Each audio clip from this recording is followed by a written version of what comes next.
करीती संत जन सवे त्यांच्या नारायण वाटी आपल्या निज हस्ते भाग्याचा तो पावे ते थोडं दिले द्यायचं.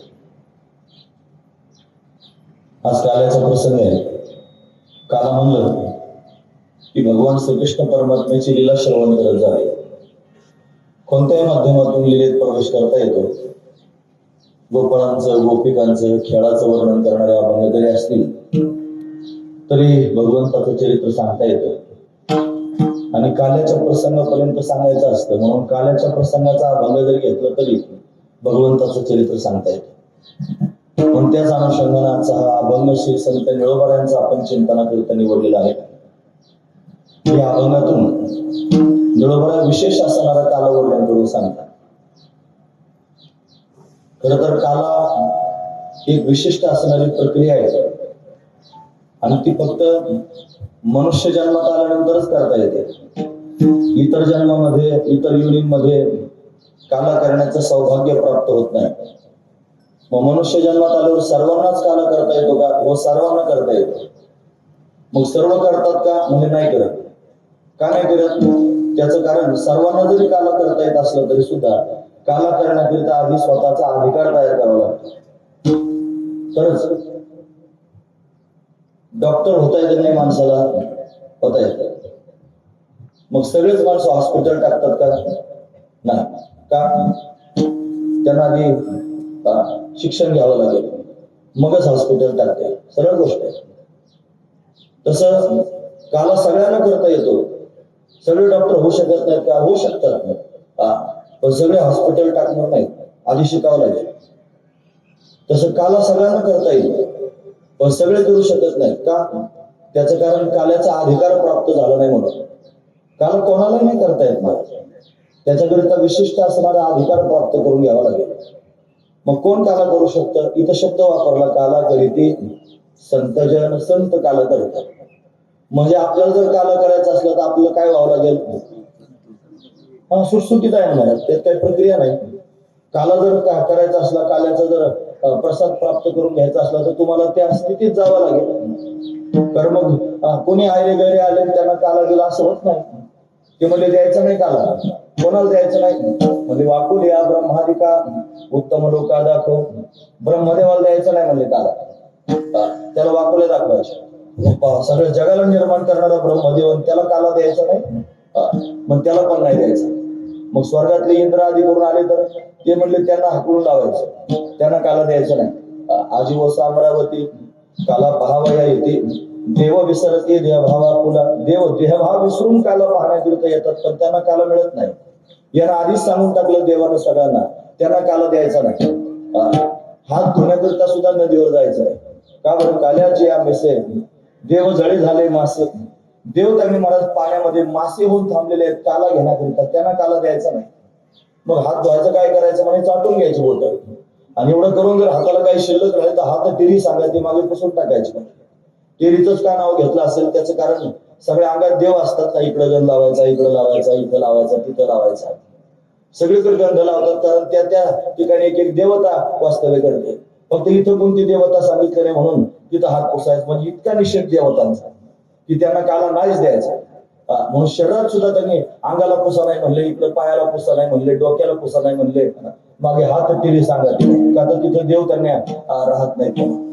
म्हणजे देवतांना सुद्धा काला मिळत नाही. हा काला ब्रह्मदेवाला सुद्धा मिळत नाही. म्हणजे नाना अवतारी अवतरला देव पर्या अवतारीचा नवलाव. नाना अवतारांमध्ये देव त्यांनी प्रत्यक्ष प्रगट झाला. या अवतारामध्ये मोठा नवलाव अशा पद्धतीने केला. काय नवलाव केला? आणि काही नवलाव केला. काला वाटिता विधाता ठकविला. काला वाटीत असताना विधाता म्हणजे ब्रह्मदेव, ठकविला म्हणजे फसविला. ब्रह्मदेवाला सुद्धा फसवलं, त्याला काला दिला नाही. का? तो काल्याचा अधिकारी नाही. एवढा विशेष असणारा काला आहे. एवढं काल्याचं वैशिष्ट्य आहे, एवढी काल्याची विशेषता आहे, एवढा काल्याचा महिमा आहे महाराज. म्हणून असं त्यांनी महात्म्य काल्याचं आहे. आणि तो काला आपण या ठिकाणी पाहतो. मग काय केलं म्हणजे त्यांनी काला प्राप्त होईल? म्हणजे काय अधिकार प्राप्त केल्यानं काला प्राप्त होईल? ते म्हणले तो का म्हणे काला कोठे अभेद देखिला. ज्या ज्या ठिकाणी काला होतो ना त्या त्या ठिकाणी अभेद स्थिती पाहायला मिळते. लक्षपूर्वक काय काय असं बोलायला लागलं की लोकांना जरा जड जातं थोडस. छान छान बोललं ना, गोष्टी सांगितल्यासारखं, विनोद केले, थोड्या गप्पा मारल्या मस्त पैकी, मग लोक फ्रेश होतात महाराज. पण चिंतन मांडायला लागलं की त्यांच्या मुंडक्यावर काहीतरी आणून ठेवल्यासारखं होतं. मग ते जड जातं त्यांना, ते त्यांच्या चेहऱ्यावरून, त्यांच्या डोळ्यावरून सगळं त्यांनी मला लक्षात येतं की आता यांना जड जात आहे. विनोद किती दिवस ऐकाल, आणि विनोद ऐकून काय फल प्राप्त होईल? विनोद ऐकता ऐकता जन्म चालला ना महाराज, त्याने काय आपला उद्धार थोडाच होणार आहे. गप्पा गोष्टी जर ऐकायचं म्हणलं तर सोशल मीडिया किती प्रगत झालेलं आहे आता. डायरेक्ट हास्य जत्रा काढायचं की बघत बसायचं, मस्त हसायचं, चला हवा येऊ द्या, मस्त हवा येते, मस्त तुम्हाला किती हसण्याचे त्यांनी जागा आहेत. हे कीर्तन काय हसवाय करताय काय? हे कीर्तन काहीतरी पदरात मारून घेण्याकरता आहे. आणि हेच लोकांना समजलं नाही म्हणून लोक भेटायला लागले या माध्यमातून. हे जे पारमार्थिक वातावरण आहे ना, याच्यातून लोक भेटायला लागलेले आहेत. याच प्रकरणात आपण एक काळ कथा केली होती, भागवत कथा. केवढा समाज भागवत कथे करता होता. इथंच त्यांनी व्यासपीठ होतं ना, आणि केवढा त्यांनी समाज श्रवण करण्याकरिता होता. आणि आता तुम्ही त्यांनी श्रवण करण्याकरिता आलेले आहात. जरा थोडं अवलोकन करून बघा तुमच्याच गावात, त्यांनी थोडं सगळ्या लोकांकडे बघा. याच्यात मोजून 10 सुद्धा तरुण सापडायचे नाहीत, मोजून 10 सुद्धा सापडायचे नाही. तुम्ही बघा डोळे फिरून सगळ्यांकडे, खाली बसलेल्यांपैकी 10 सुद्धा तरुण सापडायचे नाही. सगळे धक्क्याला लागलेले आहेत. सगळे त्यांनी पांढरे झालेले आहेत. ते काही उन्हाने पांढरे झाले नाही, वयानं पांढरे झाले आहेत. उन्हानं होणं एक गोष्ट वेगळी असते. सगळे धक्क्याला लागलेले आहेत. आणि तुम्ही धक्केबाज त्यांनी आता येऊन बसलात. किती दिवस ऐकाल? तुमच्या नंतर कानपूर लाईनी बंद होतील, आतमध्ये प्रवेश करायचंच बंद होईल ना महाराज. मग ती तुम्ही त्यांनी महाराज कुठे चालले म्हणे, कोण रामभाऊ आहे का? नाही मला ते रामभाऊ आहे. मग तुला काय विचारलं होतं? आणि त्या कीर्तनाला चालले वाटतं, नाही कीर्तनाला चालले म्हणजे असे कार्यक्रम ते ऐकायला असतात. आणि त्यांच्या समोर सांगायचं बुवा आणि मस्त पैकी. काय झालं माहितीये तुम्हाला? याचं कारण तुम्हीच आहात, याचं कारण दुसरं कोणी नाही. कारण तुम्हाला वाटलं तुमचा मुलगा कीर्तनकार झाला पाहिजे, वारकरी झाला पाहिजे, म्हणून तुम्ही मुलांना वारकरी केलं. असं झालं काय? तुम्हाला वाटलं मुलगा डॉक्टर झाला पाहिजे, मुलगा वकील झाला पाहिजे, मुलगा इंजिनियर झाला पाहिजे, मुलगा उद्योगपती झाला पाहिजे, मुलगा फार शिकला पाहिजे, मुलानं फार पगार घरात आणला पाहिजे. आणि अशा धंद्यात तुम्ही त्यांनी महाराज, आणि ते तुमचीच मुलं त्यांनी त्या कामात धंद्याला लावले, दिले पाठवून तिकडे तिकडे. त्यांना कधी कपाळाला गण लाव म्हणले नाही, त्यांना कधी डोक्यावर शिंदी वाढव म्हणले नाही, त्यांना कधी देवळात लिप्तीने म्हणे पाया पडायला जा म्हणले नाही, त्यांना कधी हरिपाठ म्हणले नाही, त्यांना कधी काकड्याला जा म्हणले नाही. कोण कारणीभूत याला? अरे तुम्हीच कारणीभूत आहात, तुम्हीच कारणीभूत आहात. म्हणून आजही त्यांनी वेळ गेलेली नाही. तुम्ही सगळ्यांनी सावध झालं पाहिजे, आणि सावध होऊन आपापल्या मुलांना त्यांनी महाराज या मार्गात आणलं पाहिजे. तुम्ही जर आला, तुमचा एक मुलगा तरी या मंडपात आलाच पाहिजे महाराज. जर नाही आला तर पुढे चालणार नाही महाराज. कारण आता हा धर्म वाढायला लागलेला आहे, कलीचा प्रभाव त्यांनी अभिषेक झालेला आहे. आणि पूर्वी भोग्यातून जर त्यांनी हरिपाठ काकडा भजन जर ऐकायला लागलं तर लोक कुठून आवाज येतो म्हणून अर्जुन चातकासारखी येत होते महाराज, ते ऐकण्याकरता. आणि आता जर भोग्यातून हे बाहेर जायला लागलं तर लोक म्हणतात बंद करा, ते तुमचा काकडा बंद करा, हरिपाठ बंद करा, आम्हाला त्रास होतो. असले तरी महाराज जाती जन्माला यायला लागल्या. आणि परधर्मातले लोक आपला विरोध करतील याचं काय कौतुक आहे? अरे आपलेच नाही, हे आपल्याच जातीत जन्माला आले, आपल्या धर्मात जन्माला आले, आपल्या पंथात जन्माला आले, आणि आपल्या त्यांनी मातीत जन्माला येऊन आणि आपल्याच धर्माच्या विरोधात काम करायला लागले. अरे तुम्ही का तुमची बीज शोधून पाहिले पाहिजे. हा महत्वाचा विषय, की कुठून तुमची उत्पत्ती आहे आणि कशा प्रकारची उत्पत्ती आहे. म्हणून त्यांनी हे चुकीची गोष्ट आहे महाराज. म्हणून ही खंत व्यक्त करतोय मी तुमच्या समोर, तुमच्या गावात. मला परत नाही बोलवलं तरी पण चालेल, मला त्याच्यापासून काही अडून पडलं नाही. पण माझं काम आहे हे सांगायचं. आणि तुम्ही सगळे पिकलेले आहात ना, तुमची जबाबदारी आहे सगळ्यांची. तुम्ही संघटित होण्याची आवश्यकता आहे, तुम्ही एकत्र येऊन याचा विचार विनिमय करण्याची आवश्यकता आहे. आणि हे कसं पुढे त्यांनी विषय चालवतोय. फार थाटामाटात मंदिर तयार झालंय. पूर्वी छोटं मंदिर होतं, किती थाटमाट झाला. जवळपास त्यांनी असं मंदिर नसेल इतकं सुंदर मंदिर तुम्ही लोकांनी तयार केलं. या सगळ्या गोष्टी तयार केल्या. उद्या घंटी वाजवायला कोणी पाहिजे त्याच्यात, उद्या आरती वळायला कोण नको का त्याच्यामध्ये, आणि ते मंदिरच काय बांधून करतात. ह्या सगळ्या गोष्टी त्यांनी महाराज का झाल्या, त्याचं कारण आपल्याला कधी वाटलंच नाही की मुक्त व्हावं, आपल्या मुलाचं कल्याण व्हावं असं वाटलं. तर त्याचं कल्याण कशात आहे? बस त्याने चांगली त्यांनी संपत्ती कमवावी, 4 लोकांमध्ये शोभून दिसावं, मस्त पाचीबोट तुपात असावेत, याच्यातच आपल्या मुलाचं कल्याण आहे असं वाटलं. भगवंताची भक्ती मुलाने करावी असं वाटलंच नाही कधी. मुलगा हरिभक्तीपरायण व्हावा असं कधी स्वप्नात सुद्धा वाटलं. जे स्वतः हरिभक्तीपर्यंत निदान त्यांना तरी वाटावं आपली मुलं हरिभक्तीपर्यंत व्हावे. त्यांना सुद्धा वाटत नाही, बाकीच्यांना कसं वाटेल मला? ज्यांना याचा गंधच नाही त्या लोकांना काय वाटणार?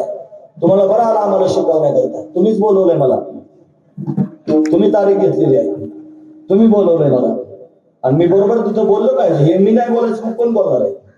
कीर्तनकार कंबर बांधून उभा राहतो आणि तो जर लोकांच्या समोर त्यांनी विनोद करून त्याचं भागून निघून जात असेल, त्याचं काय काम आहे मला? इथं त्यांनी धर्माचं व्यासपीठ आहे आणि तो धर्म सांगितला पाहिजे, ज्याचा त्याचा धर्म ज्याला त्याला कळायला पाहिजे. आणि अशा पद्धतीने कानातून हे पण कधीतरी घुसलं पाहिजे. लक्षात ठेवा मी काय सांगतो, याची आवश्यकता आहे. म्हणून सावधान, उद्याचा काळ थोडा वाईट आहे, सावधान. तुम्हाला सावधानतेचा इशारा आहे सगळ्या. म्हणून पुढच्या वर्षी तरी निदान कीर्तनाला आल्यानंतर हे तुमच्या गावातले त्यांनी तरुण टाळ घेऊन उभे दिसले पाहिजे. पुढच्या वर्षी तरी वर्षभराचा टायमिंग आहे ना मला, इथं त्यांनी मला त्या तरुणांची गर्दी झाली पाहिजे. ते तरुण झटून त्यांनी या सप्ताहात या सगळ्या कार्यक्रमांमध्ये उभे राहिले पाहिजे. तुमचा एक संघ असला पाहिजे, तुम्ही एकजीव झाले पाहिजे. आणि तुम्ही जर 8 तास त्यांनी करून एकजीव झाला तर काय ताकद आहे तुम्हाला वाकडं तिकडं कोणी म्हणायची? म्हणून या सगळ्या गोष्टीची सांगायची आवश्यकता आहे. मला वाटलं सांगावं असं म्हणून मी त्यांनी सांगितलंय. लक्षपूर्वक ऐका, रोजच सांगतोय लोकांच्या समोर आणि मला चित्रच दिसतंय मला ते आता डोळ्यासमोर. आता मी असं माझं मन मला आतून म्हणतंय, बस झालं हे लोकांच्या समोर सांगायचं. आता एका जागेवर शांत बसून भगवंताचं चिंतन करायचं, लोकांना रोज सांगायचं देवाचं चिंतन करा. मग आपण कधी कोणत्या वेळेला करायचं म्हणून आता बस झालंय. सांगून जर लोकांना पटत नसतील आणि ऐकत नसतील लोक, का त्याचं कारण असं आहे, लोक आत्मपरीक्षण करीत नाही. आता मला सांगायचं आहे, काला म्हणजे काय सामान्य गोष्ट आहे का? काला म्हणजे फार उच्च असणारी अवस्था. काला म्हणजे मनुष्य जन्मातलं सर्वात उच्च असणारं टोक. काला म्हणजे मनुष्य जन्माला आल्यानंतर सगळ्यात उच्च असणारी कृती म्हणजे काला. काय आहे काला? काला 3 प्रकारचा आहे. एक आहे त्यांनी दही लाईचा काला, दुसरा आहे हरिनामाचा खिचडी काला, आणि तिसरा आहे जीवब्रह्म ऐक्य ज्ञानाचा काला. हे माणसाचं शरीर जीवब्रह्म ऐक्य ज्ञान प्राप्त करून घेण्यात इथं मिळालेलं आहे. मनुष्य जन्मामध्ये तुम्ही काय काय कर्तव्यकारी केली याचा लेखाजोखा त्यांनी मनात पाहिला जाणार नाही, पण तुम्ही ब्रह्मज्ञान प्राप्त करून घेतलं की नाही हे मात्र तपासलं जाईल. लक्षात ठेवा मी काय सांगतो. तुम्ही काय कौतुक करणार आहात करून करून? फार संपत्ती जमा कराल, चांगली बायको कराल, चांगली त्यांनी मुलं होतील, लोक 4-2 मानतील, एखादं पद प्राप्त करून घ्याल, त्याच्यात मकडत राहाल. किती दिवस मकडाल? किती दिवस हे सगळं तुम्ही करणार आहात? एक दिवशी थांबावं लागेल महाराज, कुठेतरी पूर्णविराम आहे तुम्हाला. मग थांबल्यानंतर कोणी विचारित नाही, अरे कोण आता विचारायला लागला कोणला? घरातला माणूस मेला तर 10 दिवस सुद्धा लोक थांबत नाहीत, 14वा सुद्धा करीत नाही. ते 14 दिवस सुद्धा त्याच्याकरिता दुखवटा पाळायला तयार नाही. ते 3ऱ्या दिवशी दावा करून घ्या म्हणतात. खरंय का खोटं आहे मला तुम्ही सांगा. मग तो तुझ्याकरता काहीच लागत नव्हता का? मग त्याच्याकरिता तू 10-14 दिवस थांबू शकत नाही, तू 3ऱ्या दिवशी दावा कर म्हणतो. आणि धर्मशास्त्र मान्य नाही, संत मान्य नाही, काहीच मान्य नाही. आणि ते मेलेल्याला काय वाटेल महाराज? तो म्हणाला, अरे यांच्याकरता किती त्यांनी लोकांच्या माना मारल्या, यांच्याकरता किती लोकांचे बांध रेटले, यांच्याकरता काय नाही ते गेलं, माझ्याकरता 14 दिवस सुद्धा नाही. तू काय म्हणाल मेलेला? लक्षात ठेवा मी काय सांगतो ते. मग मला हेच मला सांगायचंय, तुमचा परिवारात जर तुमच्याकरता 14 दिवस थांबू शकत नाही तर लोक तुमच्याकरता थांबतील काय? कोणी कोणाकरता थांबायला तयार नाही. दुसऱ्याचे धुणे धुण्यापेक्षा आणि दुसऱ्याकरता जीवन जगण्यापेक्षा आपल्याकरता जीवन जगा, स्वतःकरता जीवन जगा, सगळ्यात महत्वाचा विचार आहे. आणि सावध व्हा थोडेसे. ज्यांना फार आपलं म्हणता ना, जरा परीक्षा बघा मग त्यांची किती आपले आहेत ते. एका दिवशी परीक्षाच बघायची किती आपले आहेत ते. अरे आपले याच्या पुरतेच आपले असतात. मी नाही म्हणत, महाराज म्हणतात, जवळी चळनगा तवरी म्हणती माझा, मानिती लहान थोर देह सुखाची आकाजा. इंद्रिय मावळली आला बागुला आजा. त्याच्या नाकातून शिंबूड यायला लागलं की म्हणतात ही म्हातारा त्यांनी गेलेलं चांगलं. मी नाही म्हणत, मी प्रमाण सांगतो. ते म्हणजे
कोणाचे? दिल्या घेतल्याचे. हे दिल्या घेतल्याचेच आहेत फक्त. लोक परीक्षा पाहत नाही, ते आपलं म्हणतात ना, त्याच्यामुळे काय होतं, आपलेच दात म्हणतात, आपलेच होत म्हणतात, त्यांनी काही केलं तरी म्हणतात आपलंच आहे असं म्हणून जातो.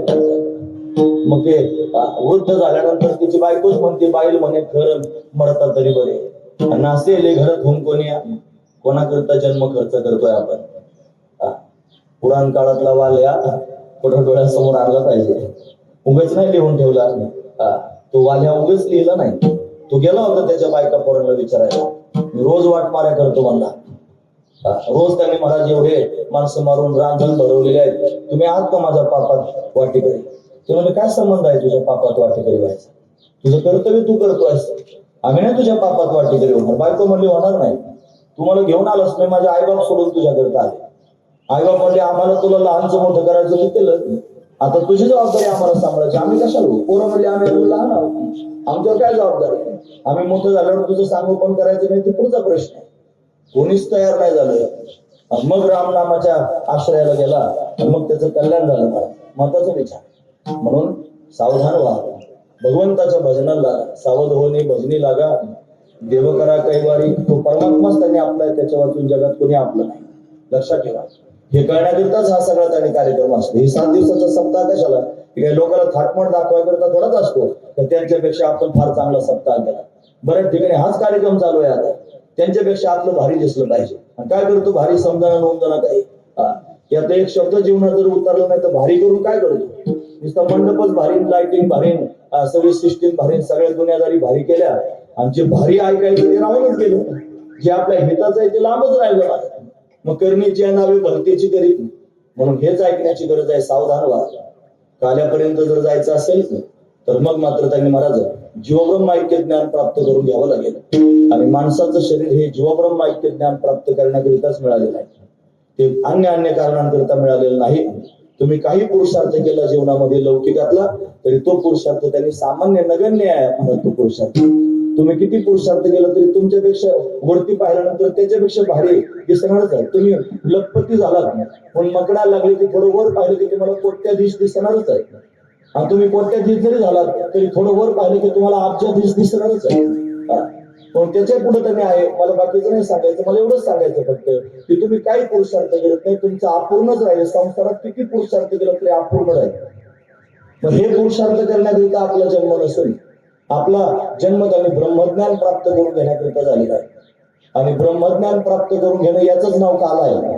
लक्षात घ्या. तुम्हाला काल्याचं कीर्तन आहे दुसरंच सांगायला लागला नाही ना, मी कालच सांगतोय ना. आता तुम्हाला कळत नसेल त्याला मी काय करू शकतो, पण मी कालच सांगतोय. मनुष्यपणा प्राप्त झालेला आहे. मला म्हणतात पाहुण्या मनुष्यपणा जो न साधी ब्रह्मज्ञाना, मनुष्यपणा प्राप्त करून जर ब्रह्मज्ञान प्राप्त करून घेत नसाल तर तो लांडा गर्धबदाना पुच्छ विनदो पायी.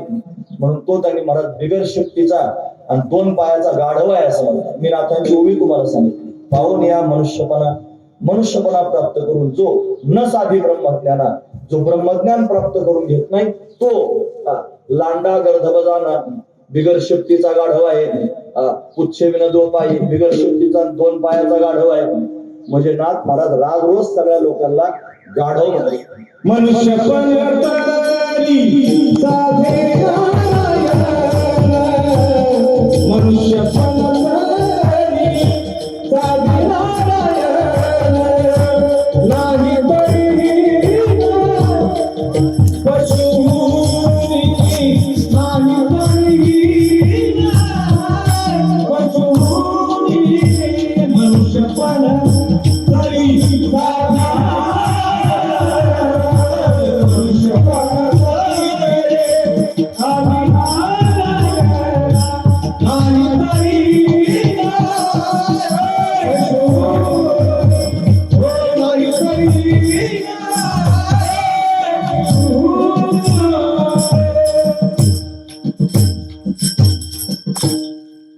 मनुष्यपणा तरी साधी नारायण, नाहीतरी हीन पशु होणे. मनुष्य पण प्राप्त झालंय ना, मग नारायणाची प्राप्ती करण्याकरिता मोक्ष प्राप्ती करता मिळालेला आहे मनुष्य शरीर. जर नाही प्राप्त करून घेतला मोक्ष तर मग पशुपेक्षा हीन आहे महाराज, पण पशुपेक्षा वाईट आहे. पशुचं काहीतरी उपयोगाला येईल. बिगर ब्रह्मज्ञान प्राप्त करून घेता मेला तर त्यांनी आपलं काहीच उपयोग आहे म्हणजे पशु का होत पनाया नर का कचूनही होत पशु जर मेला तर त्याच्यानंतर हा मृदंग आहे ना बघा ना त्याचं धुंबळ ते पशुच्या कातड्याचं आहे त्याची पुडी त्याची ती वादी हे सगळं त्या जनावरांच्या कातड्याचं आहे मेल्यानंतर जनावरांचे निदान वाद्या तरी होतात आपलं काय होईल तुम्ही सांगा नाहीतरी हीन पशु होणे म्हणून सावध व्हा आजपर्यंत मी म्हणतो याचा विचार जर केला नसला तर माझे हात जोडून सगळ्यांच्या समोर विनंती आहे जरा जास्त कडक बोलायला लागलं की लोक म्हणतात बाबा जरा फुगीर होतात पण मग फुगीर असलेला बाबा हात जोडून पाया कसा पडेल मी जर फुगीर असतो तुमच्या पाया पडतो ना मी तुमच्या पाया पडून विनंती करतो तुम्ही माझ्या शब्दांवर त्यांनी मला लक्ष द्या आणि स्वतःच्या मनाला समजून सांगा जर आजपर्यंत कधीच ब्रह्मज्ञान प्राप्त करून घेण्याचा विचार केला नसेल तर आज या कीर्तनामध्ये संकल्प करा की खरंच आपल्या जीवनात आपण काय केलं नुसतं प्रपंच केला थाटा माटा त्याला कोण खातो तुमच्या प्रपंचाला कोण तुमच्या प्रपंचाचा विचार करायला लागला तुमच्या प्रपंचाचं तुम्हालाच कौतुक फार चांगली बायको झाली तिचंच कौतुक सांगत येणार लोकांना काही बायकाच नाही का तू तुझ्या बायकोचं कौतुक सांगत येणार लागला आणि पोराचंच कौतुक सांगत येण्याचं माझं पोरगा असं काय कौतुक सांगतो लोकांना लेकरं झालेच नाहीत का तुला जगाच्या आखरीत लेकरू झालं मग तू त्याचं कौतुक सांगतो प्रपंचाचं काय कौतुक सांगता धन मिळालं संपत्ती मिळालं ते तर फारच मग करतात म्हणत पैशावाले त्यांना वाटतं आपण म्हणजे काय ते तू काय झालं येड्या तुला काय त्यांनी वाटतं काय माहिती कशाकरता जमा करायला लागलास हे कशाकरता जमा करतो हे गबाड की तुला काय उपयोगाला येईल तुला उपयोगाला येईल भगवंताचे नाम तुला उपयोगाला येईल भगवंताची भक्ती तुला उपयोगाला येईल भगवंताची शरणागती तीच तुझं कल्याण करणार आहे हे बाकीचं काही कल्याण करणार नाही कोणी सगळ्यात महत्वाचा विचार आहे मला म्हणून अंतर्मुख होऊन विचार करावा हे जर का जमा करीत फिरत असला तर आजपर्यंत जन्म जर घालवला असेल तर आता थांबा आणि आता विचार करून स्वरूपाच्या ज्ञानाकडे वळा कारण आता इथून पुढचे काळ काही तारुण्याचं तुम्हाला येणार नाही आता तुम्ही त्यांनी ढळायला लागले पुढे मग ढळाल्यानंतर हे जर शरीर त्यांनी पडून गेलं आणि जर ज्ञान प्राप्त झालं नाही तर यमाचे किंकर त्यांनी येतील ते उचलून येतील लोकांना हे मान्य नाही म्हणून लोक भगवंताचं भजन करीत नाही यम येत असतो बांधून येत असतो या सगळ्या गोष्टी फोलकट वाटतात लोकांना आता सध्या कारण फॉरवर्ड झालेले आहेत सगळे त्यांना असं वाटतं आपण म्हणजे काहीतरी झालो तुम्ही 4 डिग्र्या घेतल्या म्हणजे काय फार शहाणे झालात का तुम्ही धर्मशास्त्राला अशा पद्धतीने ओलांडायला लागला तरी प्रत्यक्ष प्रतीती पाहायला मिळते ना महाराज मग तो यम एक दिवशी येईल आणि उचलून येईल आणि त्यावेळेला ज्यांच्याकरिता अट्टहास केला त्यातला एकही तुमच्या बरोबर येणार यमाचे किंकर पैसे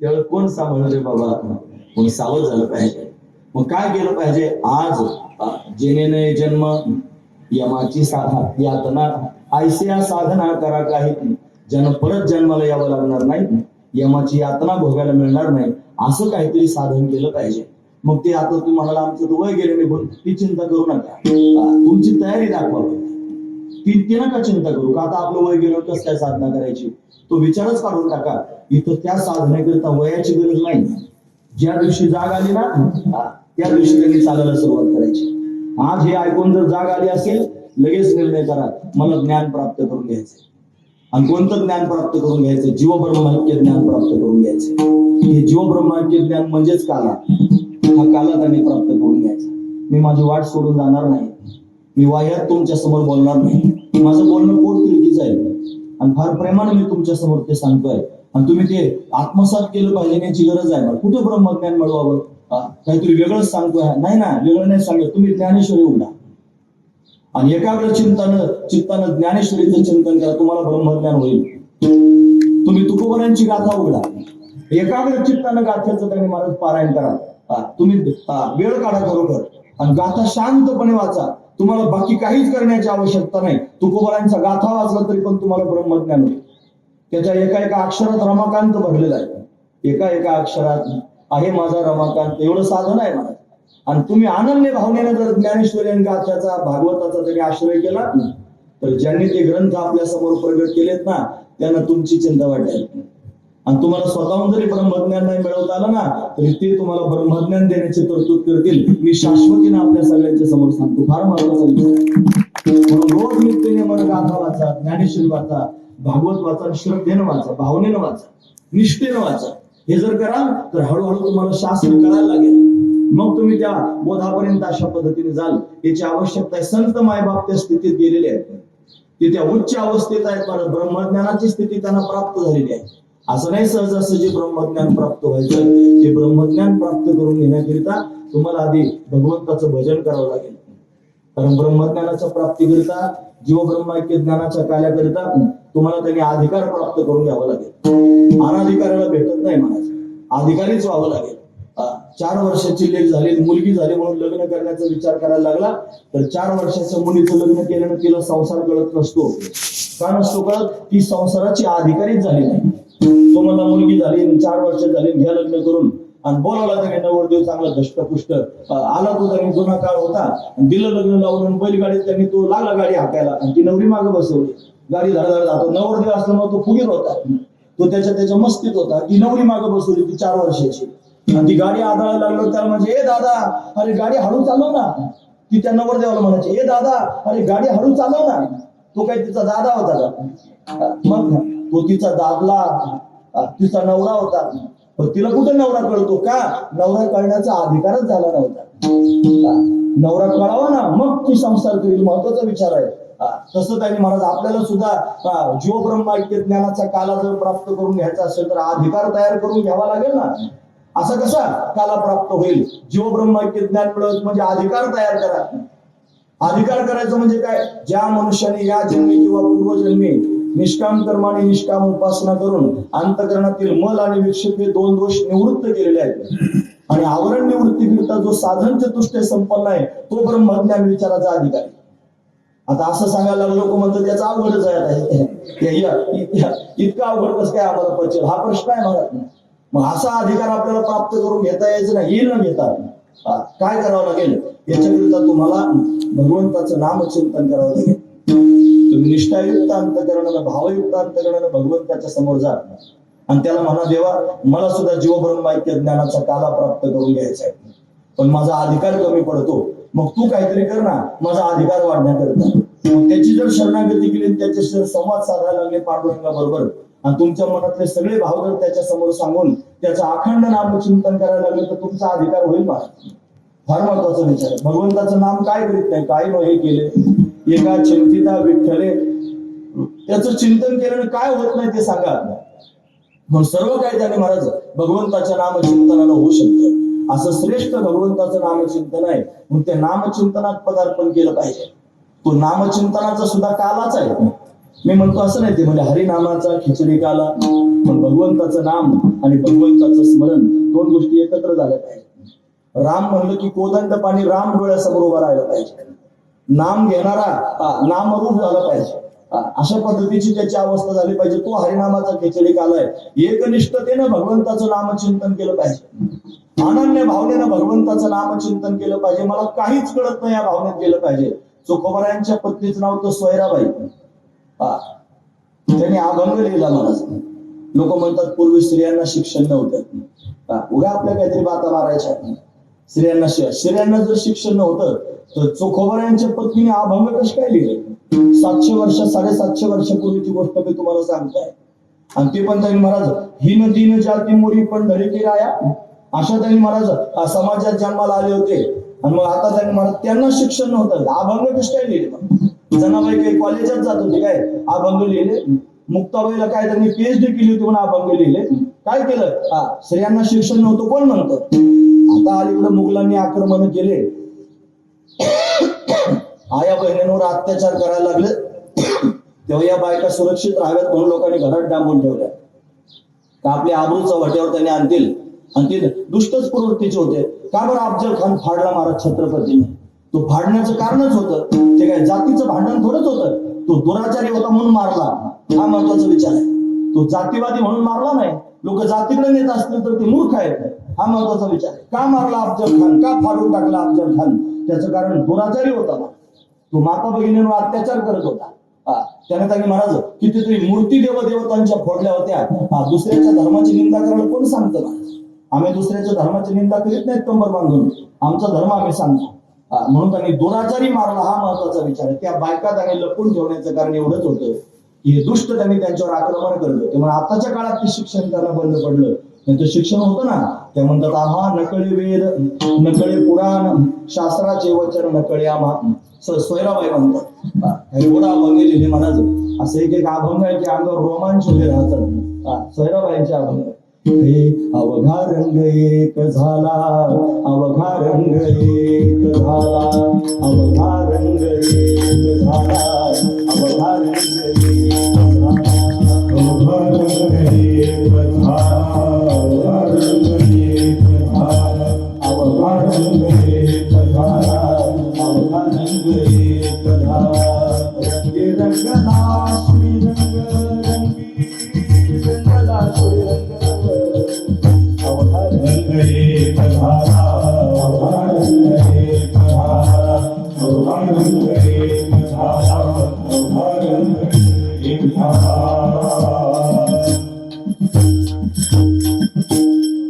भगवंताच्या रंगात रंगल्या सोयराबाई. काही गोड शब्द लिहिले महाराज. अवघा रंग एक झाला, अवघा रंग एक झाला, रंगी रंगला श्रीरंग रंगी रंगला श्रीरंग. अवघा रंग एक झाला, अवघा रंग एक झाला. कोण म्हणतं बायकांना शिक्षण नव्हतं? त्यांनी लिहून ठेवलं महाराज. फार महत्वाचा विचार आहे. म्हणून तुम्हाला काहीच नाही कळालं ना, माझा सांगण्याचा मुद्दा इथं आहे. तुम्हाला शास्त्र नाही कळालं, तुम्हाला पुराण नाही कळालं, तुम्हाला वेद नाही कळाला आणि तुम्हाला ब्रह्मज्ञानापर्यंत जायचंय, सोपा उपाय आहे. तुम्ही भगवंताला शरण जा. तुम्ही भगवंताची शरणागती करून भगवंताचं नामचिंतन अंतःकरणापासून करा. तो पण कालाच आहे, तो त्याने हरिनामाचा खिचडी काल आहे. जेवढ्या श्रद्धेनं भगवंताचं नामचिंतन कराल आणि तेवढं त्यांनी महाराज भगवंताच्या जास्त जवळ झालं. पण महाराज काही प्रयत्न केले तरी नाही देवाचं नाव तोंडात येतो. लोकांना नाहीच नाव तोंडात येत महाराज देवाचे. किती प्रयत्न केले, ते पाया पडले त्यांच्या म्हणजे लागोनिया पाया विनविते तुम्हाला करटाळी बोला मुखी नाम असं म्हणले महाराज ते, पण नाहीच लोक ऐकायला तयार नाही. शेवटी रागावून नाथ महाराजांसारख्या शांती ब्रह्मांना म्हणावं लागेल. काय माये गेली होती भूतापाशी, हरे नये मुखाशी आले कोणा मूर्खा. तुझ्या काय भूताजवळ गेली होती का? तुझ्या तोंडात देवाचं नाव येत नाही. असं त्यांनी स्वाभाविकपणे येत नाही महाराज ते नाव. भगवंताचं नाव सहजासहजी कोणाच्या तोंडात येत नाही. भागवत कथेत आपण सांगत असतो ना, तुम्ही ऐकलं असेल कधीतरी. म्हातारं मरायला लागलं. पोरं त्यांनी महाराज भक्त होते, चांगले शंकराचे भक्त होते. पोरांना वाटायचं म्हाताराने मरता मरता शिव शिव शिव म्हणावं. आणि त्याला म्हणायचे बाबा तुम्ही शिव शिव म्हणा, बाबा तुम्ही हरी हरी, पण नाहीच महाराज ते म्हातारं म्हणलं. मग काय करावं? पोरांनी युक्ती केली. म्हणजे आता हे जाण्याच्याच तयारीत आहेत. त्यांच्या समोर एक पोता अनुभव केलं धान्याचं आणि ते पोतं खालून फोडलं थोडस, त्याच्यातून धान्य गाळायला लागलं. पोरांना वाटलं या धान्याच्या निमित्तानं तरी म्हणेल म्हातारं अरे ते पोतं फाटले शिव. पोरांचा विचार चांगला होता की त्या निमित्तानं तरी म्हातारं म्हणेल शिव. पण तो त्यांचा बाप होता महाराज. तो नाही शिव म्हणला. ते धान्य गळायला लागलं ना, तू जरा मोठे डोळे करून पाहायला लागला. त्या बापा पोरांना हाय अरे इकडे मला काय, अरे ते पोतं फुटलं म्हणलं टाच टाच म्हणल्यावर जीव गेला मला. शिव नाहीच म्हणलं. हे शिवण्याला दुसरा शब्द आहे ना टाच नाही. टाच म्हणला पण शिव नाही म्हणला. नाही देवाचं नाव तोंडात येत आणि ते सहजासहजी येणं शक्य नाही. मग काय करावं लागेल? आता त्याचा उपाय सांगतो. तुम्ही ऐकतात ना पण सगळेजण. मी कालच सांगतोय ना, तुम्हाला कोणता काला मिळवायचा आहे? मी काय भांडणं करायला थोडं चालू आहे. मी कालच सांगायला आलो ना. कोणता काला सांगितला पहिला? जीवब्रह्मैक्य ज्ञानाचा काला. तुम्हाला जीवब्रह्मैक्य ज्ञानाचा काला प्राप्त करून घ्यायचा. कीर्तन कशाचं चाललंय? काल्याचं. मी काय सांगतोय? उद्या चर्चा करायची नाही, किंतु सांगितलंच नाही काही. मी कालच सांगतोय. लक्षात ठेवण्यासारखा मुद्दा आहे. काला कोणता आहे? जीवब्रह्मैक्य ज्ञानाचा काला. गरजेचा काला सांगतोय. तो नाही प्राप्त करून घेताय, तो प्राप्त करण्याकरिता अधिकाराची गरज पडते. मग आपला अधिकार नाही, मग काय करायचं? मग तुम्ही भगवंताचं नामचिंतन करा. त्या नामचिंतनानं तुमचा अधिकार होईल. मग तुम्ही ब्रह्मज्ञानानं मुक्त व्हाल. पण नामचिंतन करायचं म्हणलं तर टाच म्हणायला लागला. तो शिव सुद्धा म्हणे त्याच्या तोंडात देवाचं नाव येईना. हा, खरं सांगायचं, खरंच कीर्तनात बसलो, खोटं बोलायचं नाही, देव कान कापून घेत असतो. हा, ध्यानात ठेवा मी काय सांगतो. खरंच आपल्या मनाला विचारा, स्वाभाविकपणे आतून देवाचं नाव घ्यायची उर्मी निर्माण होते का? खरंच त्यांनी खरं सांगितलं, खरंच नाही होत.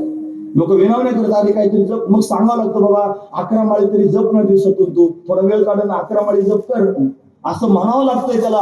मग ते रडत करत म्हणते काय करावं महाराज, वेळच मिळत नाही, असंच काम असतं तसंच काम असतं आणि त्याच्यामुळे आम्हाला जमतच नाही, असं म्हणतात लोक. आम्ही ऐकतो रोज. हा महत्वाचा विचार आहे. अरे तू 11 माळी एका जागेवर बसणं काय कौतुक आहे? तू प्रत्येक क्षणाला भगवंताचं नामचिंतन केलं पाहिजे. एकही क्षण व्हायला नाही. आता मी कंबर मारला नाही तर दोन्ही खिशातून माळा काढून दाखवल्या असतात. ज्या खिशात हात घालीन त्याच्यात माळ सापडली पाहिजे. आठवण करून ती स्मरणिका, ती स्मरणिका आहे. सारखं राम राम राम राम म्हणत राहिलं पाहिजे. नाही म्हणाल तर कोणाला सांगाल? ते किंकर बसतो ना मगाचं प्रमाण, यमाचे किंकर मुंडक्यावर बसतो, काय कराल त्यावेळेला? ते भगवंताचं नामच तुम्हाला सोडवणार आहे. पण आज लोकांना ते पटत नाही. अमृताहुनी गोड नाम तुझे देवा आणि मन माझे केशवा, गावाने घे, काबर घेत नसेल? एवढं गोड भगवंताचं नाम आहे. मग नामचिंतन केल्याशिवाय तुम्हाला जीवब्रह्माईक्य ज्ञानापर्यंत जाता यायचं नाही, तो काला प्राप्त व्हायचा नाही. मग नामचिंतन सारखं घडण्याकरिता काय केलं पाहिजे? मग त्याच्याकरिता पण उपाय सांगतो, लक्षपूर्वक ऐका. कालाच मिळवायचा ना, आता त्याचा उपाय सांगतो ऐका. तो उपाय असा आहे, तुम्हाला प्रसाद प्राप्त करून घ्यावा लागेल. तुम्हाला कोणाकडून तरी प्रसाद प्राप्त करून घ्यावा लागेल. जोपर्यंत तुम्हाला दिव्य असणारा प्रसाद प्राप्त व्हायचा नाही तोपर्यंत नामचिंतनात प्रवृत्ती व्हायची नाही. महत्वाचा विचार, कोण देईल प्रसाद आणि कशाचा प्रसाद देईल? ते प्रसाद देणारे संत आहेत का? महत्वाची गोष्ट आहे. कारण ते संत त्याने महाराज जीवाच्या उद्धाराकरिता, त्याच्या कल्याणाकरिता त्याला प्रसाद देत असतात. म्हणजे कृपादान केले संत कल्पांती सरेना, असे संत हे तो एक संता ठाई लाभबाई उत्तम मनविता त्यांचा दास पुढे आस उरेना. कृपादान केले संती कल्पांती सरेना, मनविता त्यांचा दास पुढे आस उरेना. म्हणून ते संत त्यांनी महाराज कृपा करतात आणि संतांचा प्रसाद एकदा प्राप्त झाला की मग मात्र तोंड बंद होत नाही. एवढं त्यांनी भगवंताचं नामचिंतन होतं. निळोबरायांना त्याची आवश्यकता होती. निळोबराय तुकोबरायांचा धावा करत होते. काल परवाच आपण कीर्तनात ऐकलंय की तुकाराम तुकाराम तुकाराम सारखं म्हणत राहिले. देव आला पण म्हणजे तुझं लागे येथे बोलावेले कोणी, का कशाला आलास? प्रार्थनेला वाचून आला शिका, दिला पाठवून देव. मग तुकोबराय आले आणि आल्यानंतर तुकोबरायांनी मस्तकावर हात ठेवला. मी नाही सांगत, निळोबराय म्हणतात येऊन या कृपावंते तुकया स्वामी सद्गुरुनाथे, हात ठेविला मस्तकी प्रसाद देऊन केले सुखी. काय शब्द आला? प्रसाद दिला. मग आता सांगतात लोक म्हणे ते आले आणि त्यांनी खडी साखरेचा खडा निळोबरायांच्या हातावर दिला आणि मग त्यांनी परत वैकुंठात, इथं मिळत नव्हती खडी साखर, इथं दुकानं वसत पडली होती सगळे. मग खडी साखरी करता 40 दिवस उपाशी राहिले. वैकुंठातून तुकाराम महाराज आले, खडी साखरेचा खडा हातावर दिला आणि मग त्यांना प्रसाद प्राप्त झाला. सांगतात महाराज दसकटे. वस्तुस्थिती हीच आहे महाराज. हेच सांगतात लोकांच्या समोर. म्हणजे खोबऱ्याचा तुकडा हातावर दिला, खडी साखर दिली आणि मिळाला प्रसाद, याला प्रसाद म्हणतात. मग काय प्रसाद आहे? प्रसाद म्हणजे त्यांची कृपा. संत कृपा करणारे आहेत. कृपाळू सज्जन तुम्ही संतजन, हेची कृपादान तुमचे मज संत कृपा करतात. आणि संतांची कृपा झाली की काय होत नाही. संत कृपा झाली इमारत फळा आली. म्हणून संतांच्या कृपेशिवाय होत नाही महाराज. मग संतांची कृपा व्हावी लागेल, मग तुमचं तोंड राम राम म्हणेल. मगाचा वाल्या ध्यानात आला ना, त्याच्यावर संत कृपा झाली. त्याला नारदजी महाराज भेटले. बांधून टाकलं होतं, बांधूनच टाकलं होतं. घरी जाऊन आला आणि बोंब मारीत आला येताना ठणान, महाराज चुकलो, महाराज चुकलो, मला वाचवा, मला वाचवा. मग सोडलं ते. अरे काय झालं? मला कोणीच वाटेकरी होणार नाही हो. मेल्यानंतर एकट्यालाच कष्ट भोगावे लागतील. यांच्याकरिता काय काय नाही केलं आणि ते आता माझ्या पापात वाटेकरी नाहीत. मला वाचवा, काय करू सांग? म्हणजे काही करू नको बाळा, देवाचं नाव घे. त्यांनी नाव घे म्हणून सांग. काय नाव घेऊ? मला लवकर लवकर सांगा म्हणे. राम राम म्हण. आता त्याला राम म्हणायची सवयच नव्हती.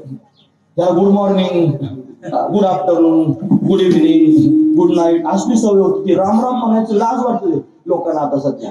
फार फॉरवर्ड झाले महाराज. सकाळी सकाळी गुड मॉर्निंग म्हणतात ते. राम राम म्हणण्याचा कमीपणा वाटतो. काल का मुद्दा ऐकला म्हणा. बाप पोराला म्हणला कपाळाला मोठा गंध लावू नको, पाहुणे रावळे काय म्हणतील. खरंच म्हणला. 2-3 माळा घातल्या होत्या त्यांनी गळ्यात. येडाय काय म्हणला तो. मोठं पोरग त्यांनी चांगलं कामात धमाल लागले, लोक चांगल्या दृष्टीने आपल्या पाहतात. एवढ्या माळा घातल्या, एखाद्या बारीक माळी नाही जमायचं का. आणि त्याचा बाप सुद्धा माळ करीत होता. लाज वाटली पाहिजे, लाज की पोरग परमार्थ करतं याचं कौतुक वाटायला पाहिजे, स्वाभिमान वाटायला पाहिजे. लोकांचे पोरं गटारात तोंड घालून पडतात. काय काय करतात ते त्यांनी सांगण्यासारखं त्या कीर्तनातून महाराज माळकऱ्यांचे सुद्धा मरतात तिकडे जाऊन. कितीतरी वाईट वागतात. आणि पोरग चांगलं वागायला लागलं तरी बापाच्या पोटात सूळ जर उठायला लागला काय उपयोग आहे त्याचा.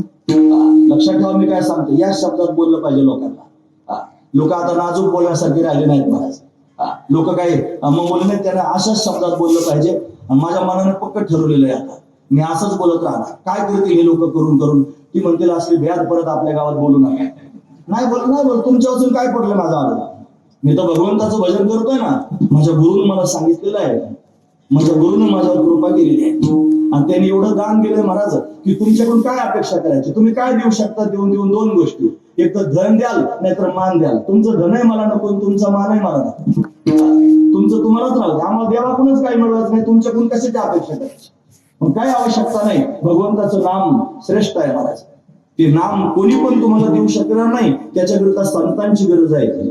ते संत त्यांनी भगवंताचं नामचिंतन करतात आणि तेच त्या नामाचा प्रसाद देतात. म्हणजे येऊन या कृपावंते तुकया स्वामी सद्गुरुनाथे, हात ठेवला मस्तकी, प्रसाद देऊनी केले सुखी. प्रसाद देऊन सुखी. मग काय केलं, माझी वाढविली मती, गुणवर्णावया स्फूर्ती. आज मी भगवंताची गुणानुवाद का करतो, त्याचं कारण त्यांनी मला प्रसाद दिला.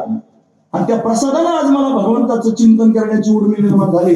संतांनी दिलेल्या प्रसादाशिवाय तुमच्या तोंडात देवाचं नाव यायचं नाही. मग कसा प्रसाद देतात ते संत. ते संत त्यांनी महाराज एकत्र येतात, ते भगवंताची गुणानुवाद गातात, ते भगवंताची आत्मचर्चा विशद उदंड गाते. पण अशा पद्धतीने त्यांनी महाराज त्यांच्याकडे जीव ब्रह्मैक्य ज्ञानाचा काला आहे, त्यांच्याकडे हरिनामाचा खिचडी काला आहे. आणि ते त्यांनी महाराज त्या नामचिंतनात मस्त होऊन ते जीव ब्रह्मैक्य ज्ञान सांगण्याकरिता तयार आहेत.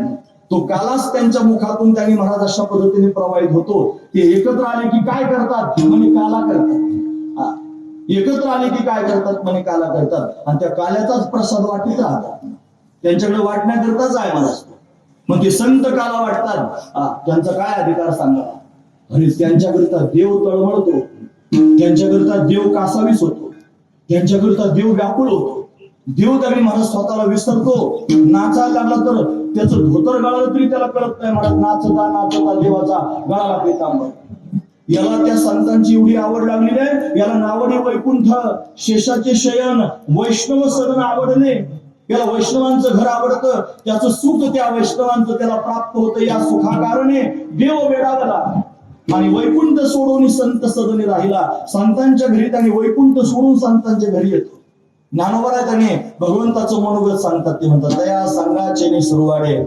देव म्हणतो त्याची संगती, त्याच्या संगतीचं सुख प्राप्त करून घेण्याकरिता तया संघाची सुरुवाडे मज विधे हा ते देह धरणे घडे. मी विधेय आहे देव म्हणतो, पण त्याची संगती प्राप्त करून घेण्याकरिता मी देह धारण करून येतो. का बरं, किंबहुना आवडे निरुपम.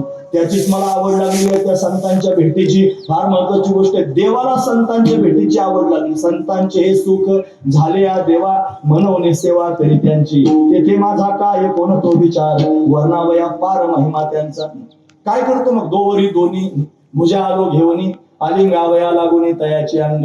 त्याला आवडतं म्हणून त्यांनी चतुर्भुज होऊन संतांच्या संगतीत येतो. तो का बरं, ते काला करतात म्हणून, ते प्रसाद वाटण्याचं काम करतात म्हणून, ते त्यांनी मला दिव्यत्वाला प्राप्त झालेले आहेत म्हणून, अशी त्यांना अवस्था प्राप्त झालेली आहे म्हणून. आणि म्हणून त्या संतांच्या सहवासाची देवाला सुद्धा गरज वाटते. तो त्यांच्या संगतीमध्ये येतो.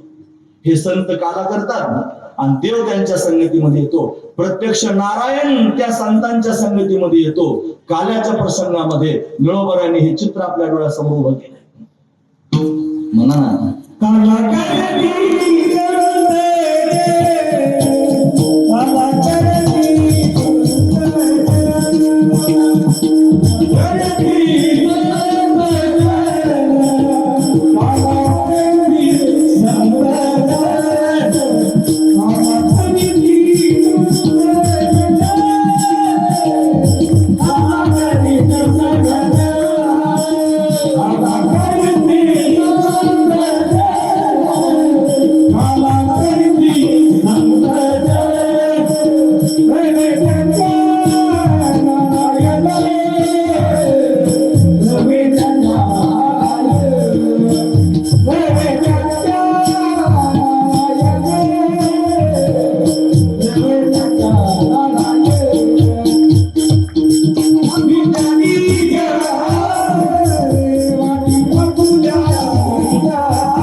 सवे त्यांच्या नारायण संत काला करतात आणि देव त्यांच्या संगतीमध्ये येतो.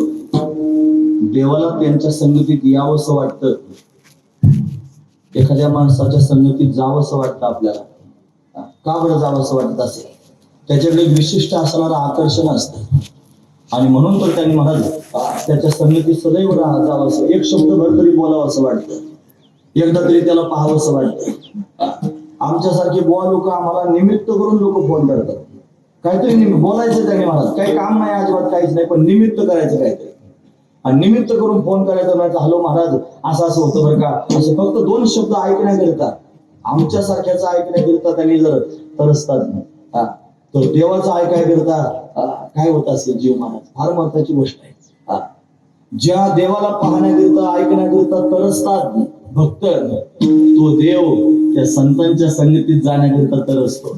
म्हणजे काय संतांचं जीवन असेल बघा ना, काय दिव्य जीवन असेल. आपल्यासारख्याला काय म्हणायचं, ते आपल्यासारखे दिसतात ना महाराज, म्हणून दोन्ही दिसते सारखे वर्म जाणे तो पारखे, म्हणून दोन्ही सारखेच दिसतात महाराज. तू काय म्हणे, तैसे संत आणि जन दोनशी समान पाहू नये. पण त्यांना समान त्यांनी पाहिजे. आपली जी दृष्टी आहे ती आपण बंद केली पाहिजे. ते समान नाहीत महाराज, वेगळेच आहेत त्यांच्यापेक्षा, सगळ्यांपेक्षा. का तर देवाला सुद्धा त्यांचं महत्व कळालेलं आहे. देव त्यांच्या संगतीत येण्याचा विचार करतो, देव त्यांच्या संगतीत आहे. ते काला करतात आणि तो प्रसाद अशा पद्धतीने वाटण्याचं काम अशा पद्धतीने करतात. ते वाटायला लागले की देव येतो आणि मग त्यांच्याकडून घेतो, स्वतःच वाटायला सुरुवात. वाटिया फुलानी जहाते, वाटिया फुलानी जहाते, वाटिया फुलानी जहाते, वाटिया फुलानी जहाते, वाटिया फुलानी जहाते, वाटिया फुलानी जहाते,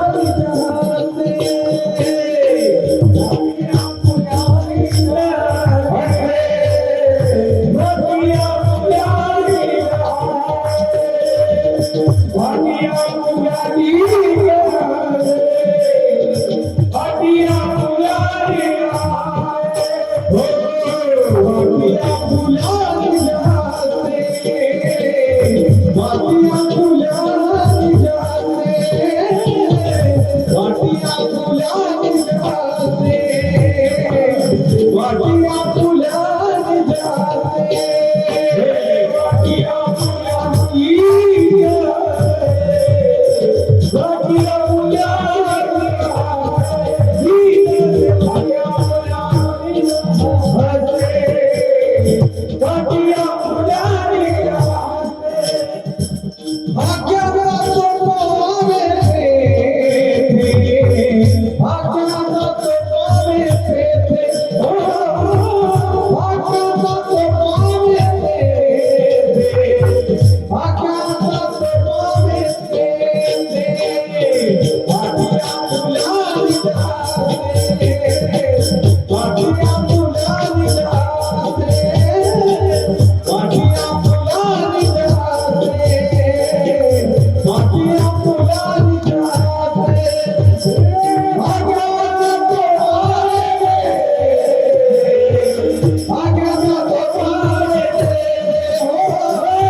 देव त्यांच्या बरोबर येतो, काय करतो, काला वाटतो महाराज. निज म्हणजे स्वतःच्या, हस्ते म्हणजे हाताने. देव स्वतःच्या हाताने काला वाटायला सुरुवात करतो. तो काला त्यांनी फार महत्वाचा आहे. संतांच्या संगतीतला काला काय प्रसाद त्यांनी प्राप्त करून देतात काल्याचा. त्या प्रसादानं जर काय होत असेल म्हणजे कृपा करतात, भगवंताचं नाम आपल्याला सांगतात आणि त्या नामाचं चिंतन तुम्ही करायला लागले की तुमचं अंतकरण निर्मळ होतं, तुमचं अंतकरण शुद्ध होतं, तुमचं अंतकरण पवित्र होतं, तुमचं अंतकरण स्थिर होतं. आणि मग मात्र तुम्ही जीवब्रह्म ऐक्य ज्ञानाचे अधिकारी होता. आणि असे अधिकारी झाले की मग तुम्हाला बेधडक नाम भगवंताचं त्यांनी मला ज्ञान सांगितलं जातं. जीव हा ब्रह्मरूप आहे त्याला सांगितलं जात होतं त्वम असी ते ब्रह्मत्व आहेस असं त्याला सांगितलं जातं. आता जर सांगितलं तर काही समजणार नाही, तर तो अधिकारच झाला नाही ना. काय तत्वमसी म्हणजे काय कळालंच नाही, कधी शास्त्र पाहिलंच नाही मला, गरज पण नाही वाटली शास्त्र पाहण्याची. त्याच्यावर काय आवडूनच पडलं नाही, हा महत्वाचा विचार आहे. जर काय आवडून पडलं तर आता फार रखरख होऊ नये. आणि याच्यात जर त्यांनी थोड्या वेळाने पाणी जर प्यायला भेटलं नाही ना, मग पाण्याची गरज वाटेल, मग थोडं तरी द्या म्हणेल. 1 लिटरची बाटली असली तर 10 लोक तुटून पडतील 1 बोट तरी मध्ये. गरज पडल्यावर लोक तुटून पडतात. आता गॅस भेटत नाही ना, आता तुटून पडतात महाराज ते. जेव्हा त्यांनी नाही तर 2-2, 3-3 टाक्या असतात एका माणसाच्या घरामध्ये. आता भेटतच नाही, नंबर लावून तरी भांडणं करतात त्याच्याकरता. अशी अवस्था. गरज याला काय कारण आहे? गरज. तसं तुम्हाला देवाच्या भेटीची काय असली पाहिजे? गरज. तुम्हाला मोक्ष मिळवण्याची काय असली पाहिजे? गरज. मोक्षाकरिता ज्ञान मिळवण्याची काय असली पाहिजे? गरज. तुम्हाला गरजच नाही मोक्षाची, कशाला तळमळ कराल? तुम्हाला जर देव मिळवण्याची भावनाच पोटात निर्माण झाली, तळमळ कशाला कराल? हे कोणाकरिता चाललंय? ज्याला काला पाहिजे त्याला. मला कशाला बोलवलंय? काल्याचे कीर्तन करायला. मग मी काला सांगणार की नाही? मग काला काय असा सामान्य आहे का? काला तेवढा उच्च कोटीचा आहे. आणि तो काला प्राप्त करून घेण्याकरिता तुम्ही सामान्य राहून चालणार नाही. एखादा दगड आणला आणि म्हणजे याच्यामध्ये त्यांनी गणपती दडलेला आहे, आणि करा पूजा. म्हणजे अशी नाही पूजा करणं, मग गणपती प्रगट झाला पाहिजे. मग गणपतीला प्रगट करण्याकरिता काय करावं लागेल? शनीने हातोडा घ्यावा लागेल, मग त्याला ते त्याच्यावर मारावं लागेल. आणि मारून त्यांनी अशा पद्धतीने तो गणपती आहेच आतमध्ये, काय आणला नाही कुठून, फक्त त्याच्यावर अतिरिक्त असणारा जो भाग आहे ना, तो शनी हातोड्याने बाजूला करावा लागला. आता तो असा त्याने हाताने जर उकरायचा प्रयत्न केला, फार प्रेमाने काढला तर बाजू निघणार नाही.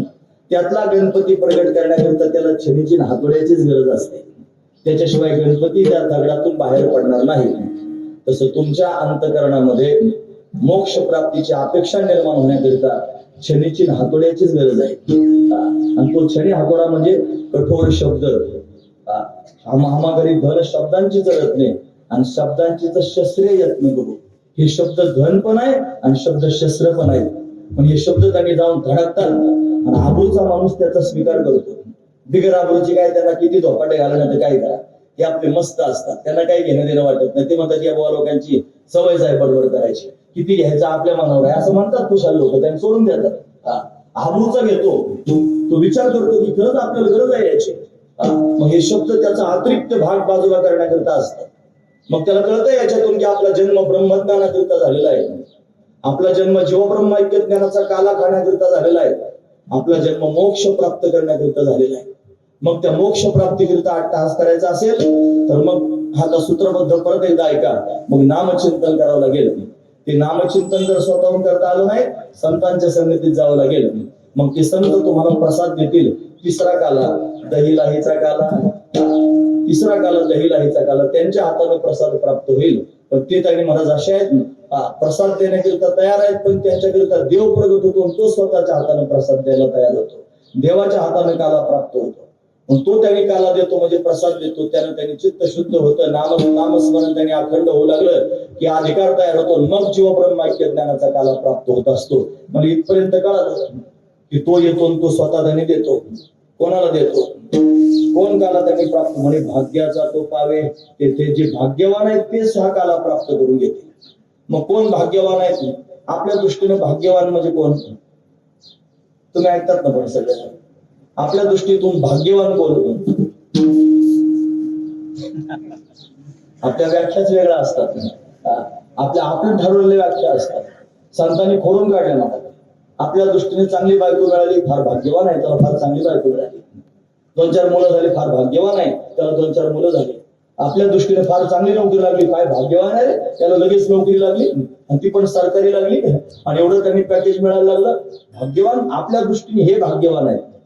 संतांनी खोडून काढलं ते म्हणजे भाग्य तरी नोहे काय पुढं धनपुत्रदारा, भाग्य तरी नोहे धनपुत्रदारा, निकटवास बरा संतापायी तो खरा भाग्यवान आहे. भाग्यवान कोण आहे? तो जो संतांच्या संगतीमध्ये अखंड राहतो तो खरा भाग्यवान आहे.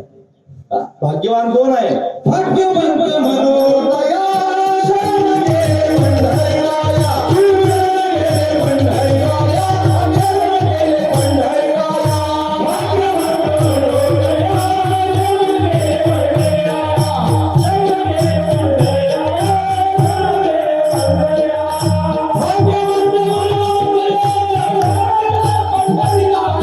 शरण गेले पंढरीराया.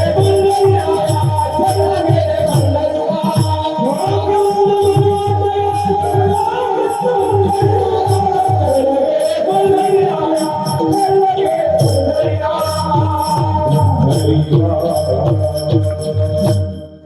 तो खरा भाग्यवान आहे जो भगवंताची शरणगती करतो. भाग्यवंत मनोतया शरण गेले पंढरीराया, जे भगवंताला शरण गेले ते भाग्यवान आहे. जे स्वतःला हरिभक्तीपरक म्हणून घेत आहेत ते भाग्यवान आहे.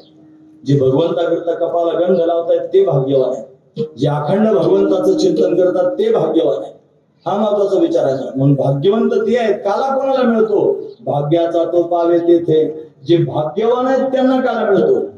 म्हणजे ज्यानं देवाच्या प्राप्तीकरिता बाकीच्या सगळ्या गोष्टींना गौण केलेलं आहे आणि परमात्म्याच्या प्राप्तीला मुख्य स्थान दिलेलं आहे आणि देवाकरिता बाकीचं सगळं दूर करून अखंड भगवंताचं चिंतन करतोय तो भाग्यवान आहे आणि त्यालाच काला प्राप्त होत असतो. तो कालाच विलक्षण आहे. मला काय देतात? काला देतात म्हणजे आपल्या हातावर त्यांनी दही लाही अशा पद्धतीने देतात ना. दही भाताचा काला असतो, दही लाहीचा काला असतो आणि ते फार प्रेमाने आपल्या हातावर देतात. लोकांना वाटतं हाच काला आहे आणि मस्त त्याच्यात मध्ये होतात. लाही त्याने हातात देतात, एक शीत त्याने हातात देतात आणि त्याच्यावर त्यांनी संतुष्ट होतो. का बरं होतो? त्या लाहीत आणि त्या शीतामध्ये एवढं सामर्थ्य आहे की त्याला पाहून दोष पळून जातात. महाराज म्हणून नाही शीत लागे हाती,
लाही शीत लागे हाती, दोष देखून त्या पळती.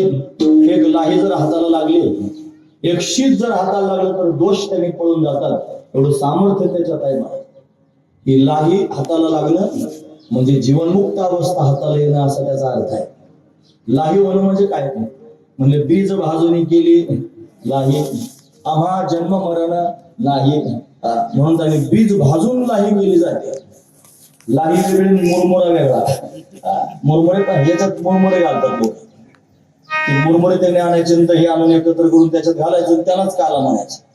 इथं त्यांनी मुरमुऱ्याचा काला नाही करायला लावला. लाही ही ज्वारीच्या दाण्याची केली जाते आणि मुरमुरा हा तांदळाच्या पासून त्याने तयार होत असतो. आणि लाही ही त्यांनी महाराज त्या ज्वारीला थोडस त्यांनी पाणी लावून असं त्यांनी बांधून आणि मग त्यांनी महाराज ती फुटत असते. तो जो ज्वारीचा दाणा आहे ना तो काय करतो? फुटतो. आणि तांदळाची जी मुरमुरे होतात की नाही, तो तांदळाचा दाणा फुटत नाही, तो फुगतो. महत्वाचा विचार. तांदळाचा दाणा फुगतो आणि ज्वारीचा दाणा फुगतो. इथं लाही शब्द वापरला, मुरमुरा शब्द नाही वापरला. त्याचं कारण आहे मुरमुरा फुगलेला असतो. हे फुगलेले काल्याचे अधिकारी नसतात. जे फुगलेले असतात ना ते काल्याचे अधिकारी नसतात. मग तो कशा नाही फुगो मला देवाच्या दयेनं चांगलं कातडं भेटलं गोरं पाणी फुगलाच नाग डोळे चांगले सापडले फुगला बायका पोरं चांगले असले फुगला थोडी संपत्ती प्राप्त झाली फुगला मान सन्मान प्राप्त झाला फुगला अशी फुगलेले फार आहेत पावला पावलाला अशी फुगलेले कामाचे नाहीत त्याच्यामध्ये ते फुगलेल्यांना काला नाही भेटणार मग फुटलेला पाहिजे तो फुटला पाहिजे फुटणं म्हणजे काय होतं फुटणं म्हणजे कापड होणं फुटणं म्हणजे कासावीस होणं भगवंताच्या प्रेमाकरता त्याला कळालेलं आहे हे सगळं जग नाशिवंत आहे त्याला कळायला याचं काय तथ्य नाही भगवंताच्या दर्शनात त्याने मला तथ्य आहे आणि तो भगवंताच्या दर्शनाकरता कासावीस होतो तो भगवंताला रात्रंदिवस विनंती करतो देवा कधी कृपा करशी नेणे मज दिनाचे धावणे कधी कृपा करशील देवा वाटुली पाहता शिनले डोळले दाविसी पावले कैव डोळा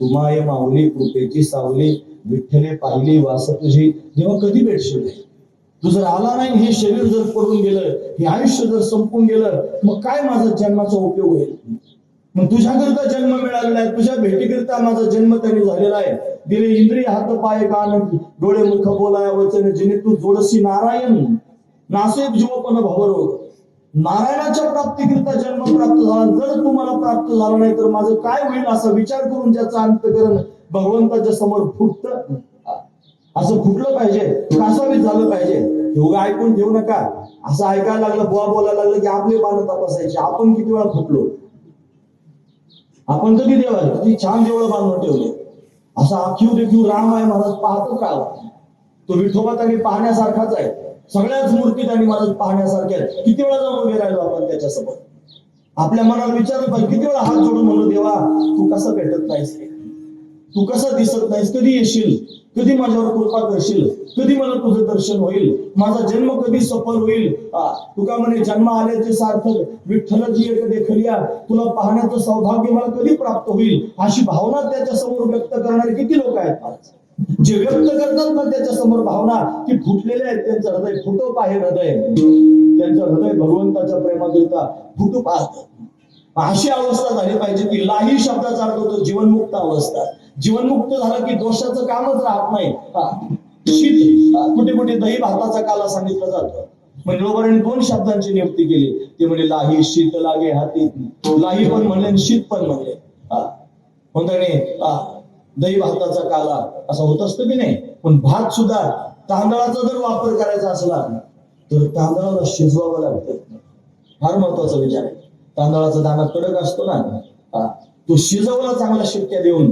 की मग मात्र तो मऊ होत असतो तसं आपलं जीवन त्यांनी महाराज कडक झालेलं आहे संसारिक विचाराने जीवपानाने ते शिजलं पाहिजे शिजलं की मऊ होतं महाराज मृदू सबाह्य नवनीत तैसे सज्जनाचे चित्त तो मृदू होतो म्हणून त्याने महाराज आपलं जीवन असं शिजलं पाहिजे ते पक्व झालं पाहिजे शिजणं म्हणजे काय पक्व म्हणून तुम्हाला त्यांनी महाराज हा काला प्राप्त होईल पण कधी प्राप्त होईल तुम्ही पक्व झाले पाहिजे मग तुम्ही पक्व झाल्यानंतर तुमच्याकडे कोणत्याही प्रकारचे दोष राहणार नाहीत हा महत्वाचा विचार आहे पण अशा पद्धतीने नाही शीत लागे हाती दोष देखून त्या पळते नुसता हाताला लागल्यानंतर दोष पळून जातात मग अशी अवस्था प्राप्त झाल्यानंतर ती जर भोगायला सुरुवात केली मग काय होईल ते म्हणले नुसता क्षीराचा बुंद जरी त्यांनी तोंडात पडला ना तरी ब्रह्मानंदाची अवस्था प्राप्त होते निरामणे क्षीराचा निरामणे क्षीराचा निरामणे क्षीराचा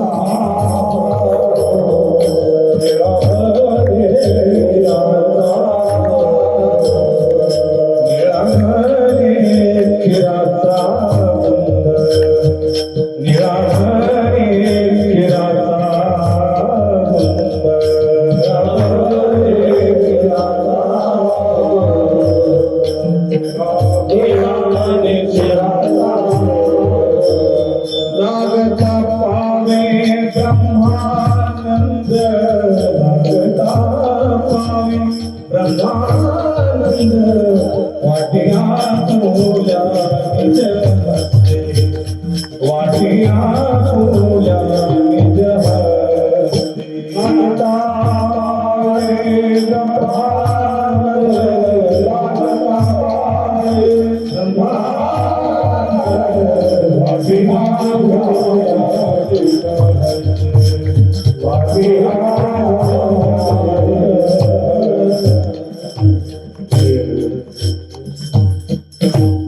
निलामणीक्षराचा बंध लागता पावे ब्रह्मानंद. हाताला जर तो काला लागला तर दोष पळून जातात आणि त्याचं सेवन केलं तर ब्रह्मानंद भोगायला मिळतो. हा ब्रह्मानंद ब्रह्मज्ञानानेच मिळतो. मग खरा काला तर ब्रह्मानंदाचाच काला आहे. पण असा असणारा काला प्राप्त होतो. या प्रक्रियेतून गेल्यानंतर काला पाहिजे ना तुम्हाला. काल्याचं कीर्तन आहे, तुम्ही काला खाण्याकरिता आले. मग कोणता काला आहे? ब्रह्मानंद हा काला आहे.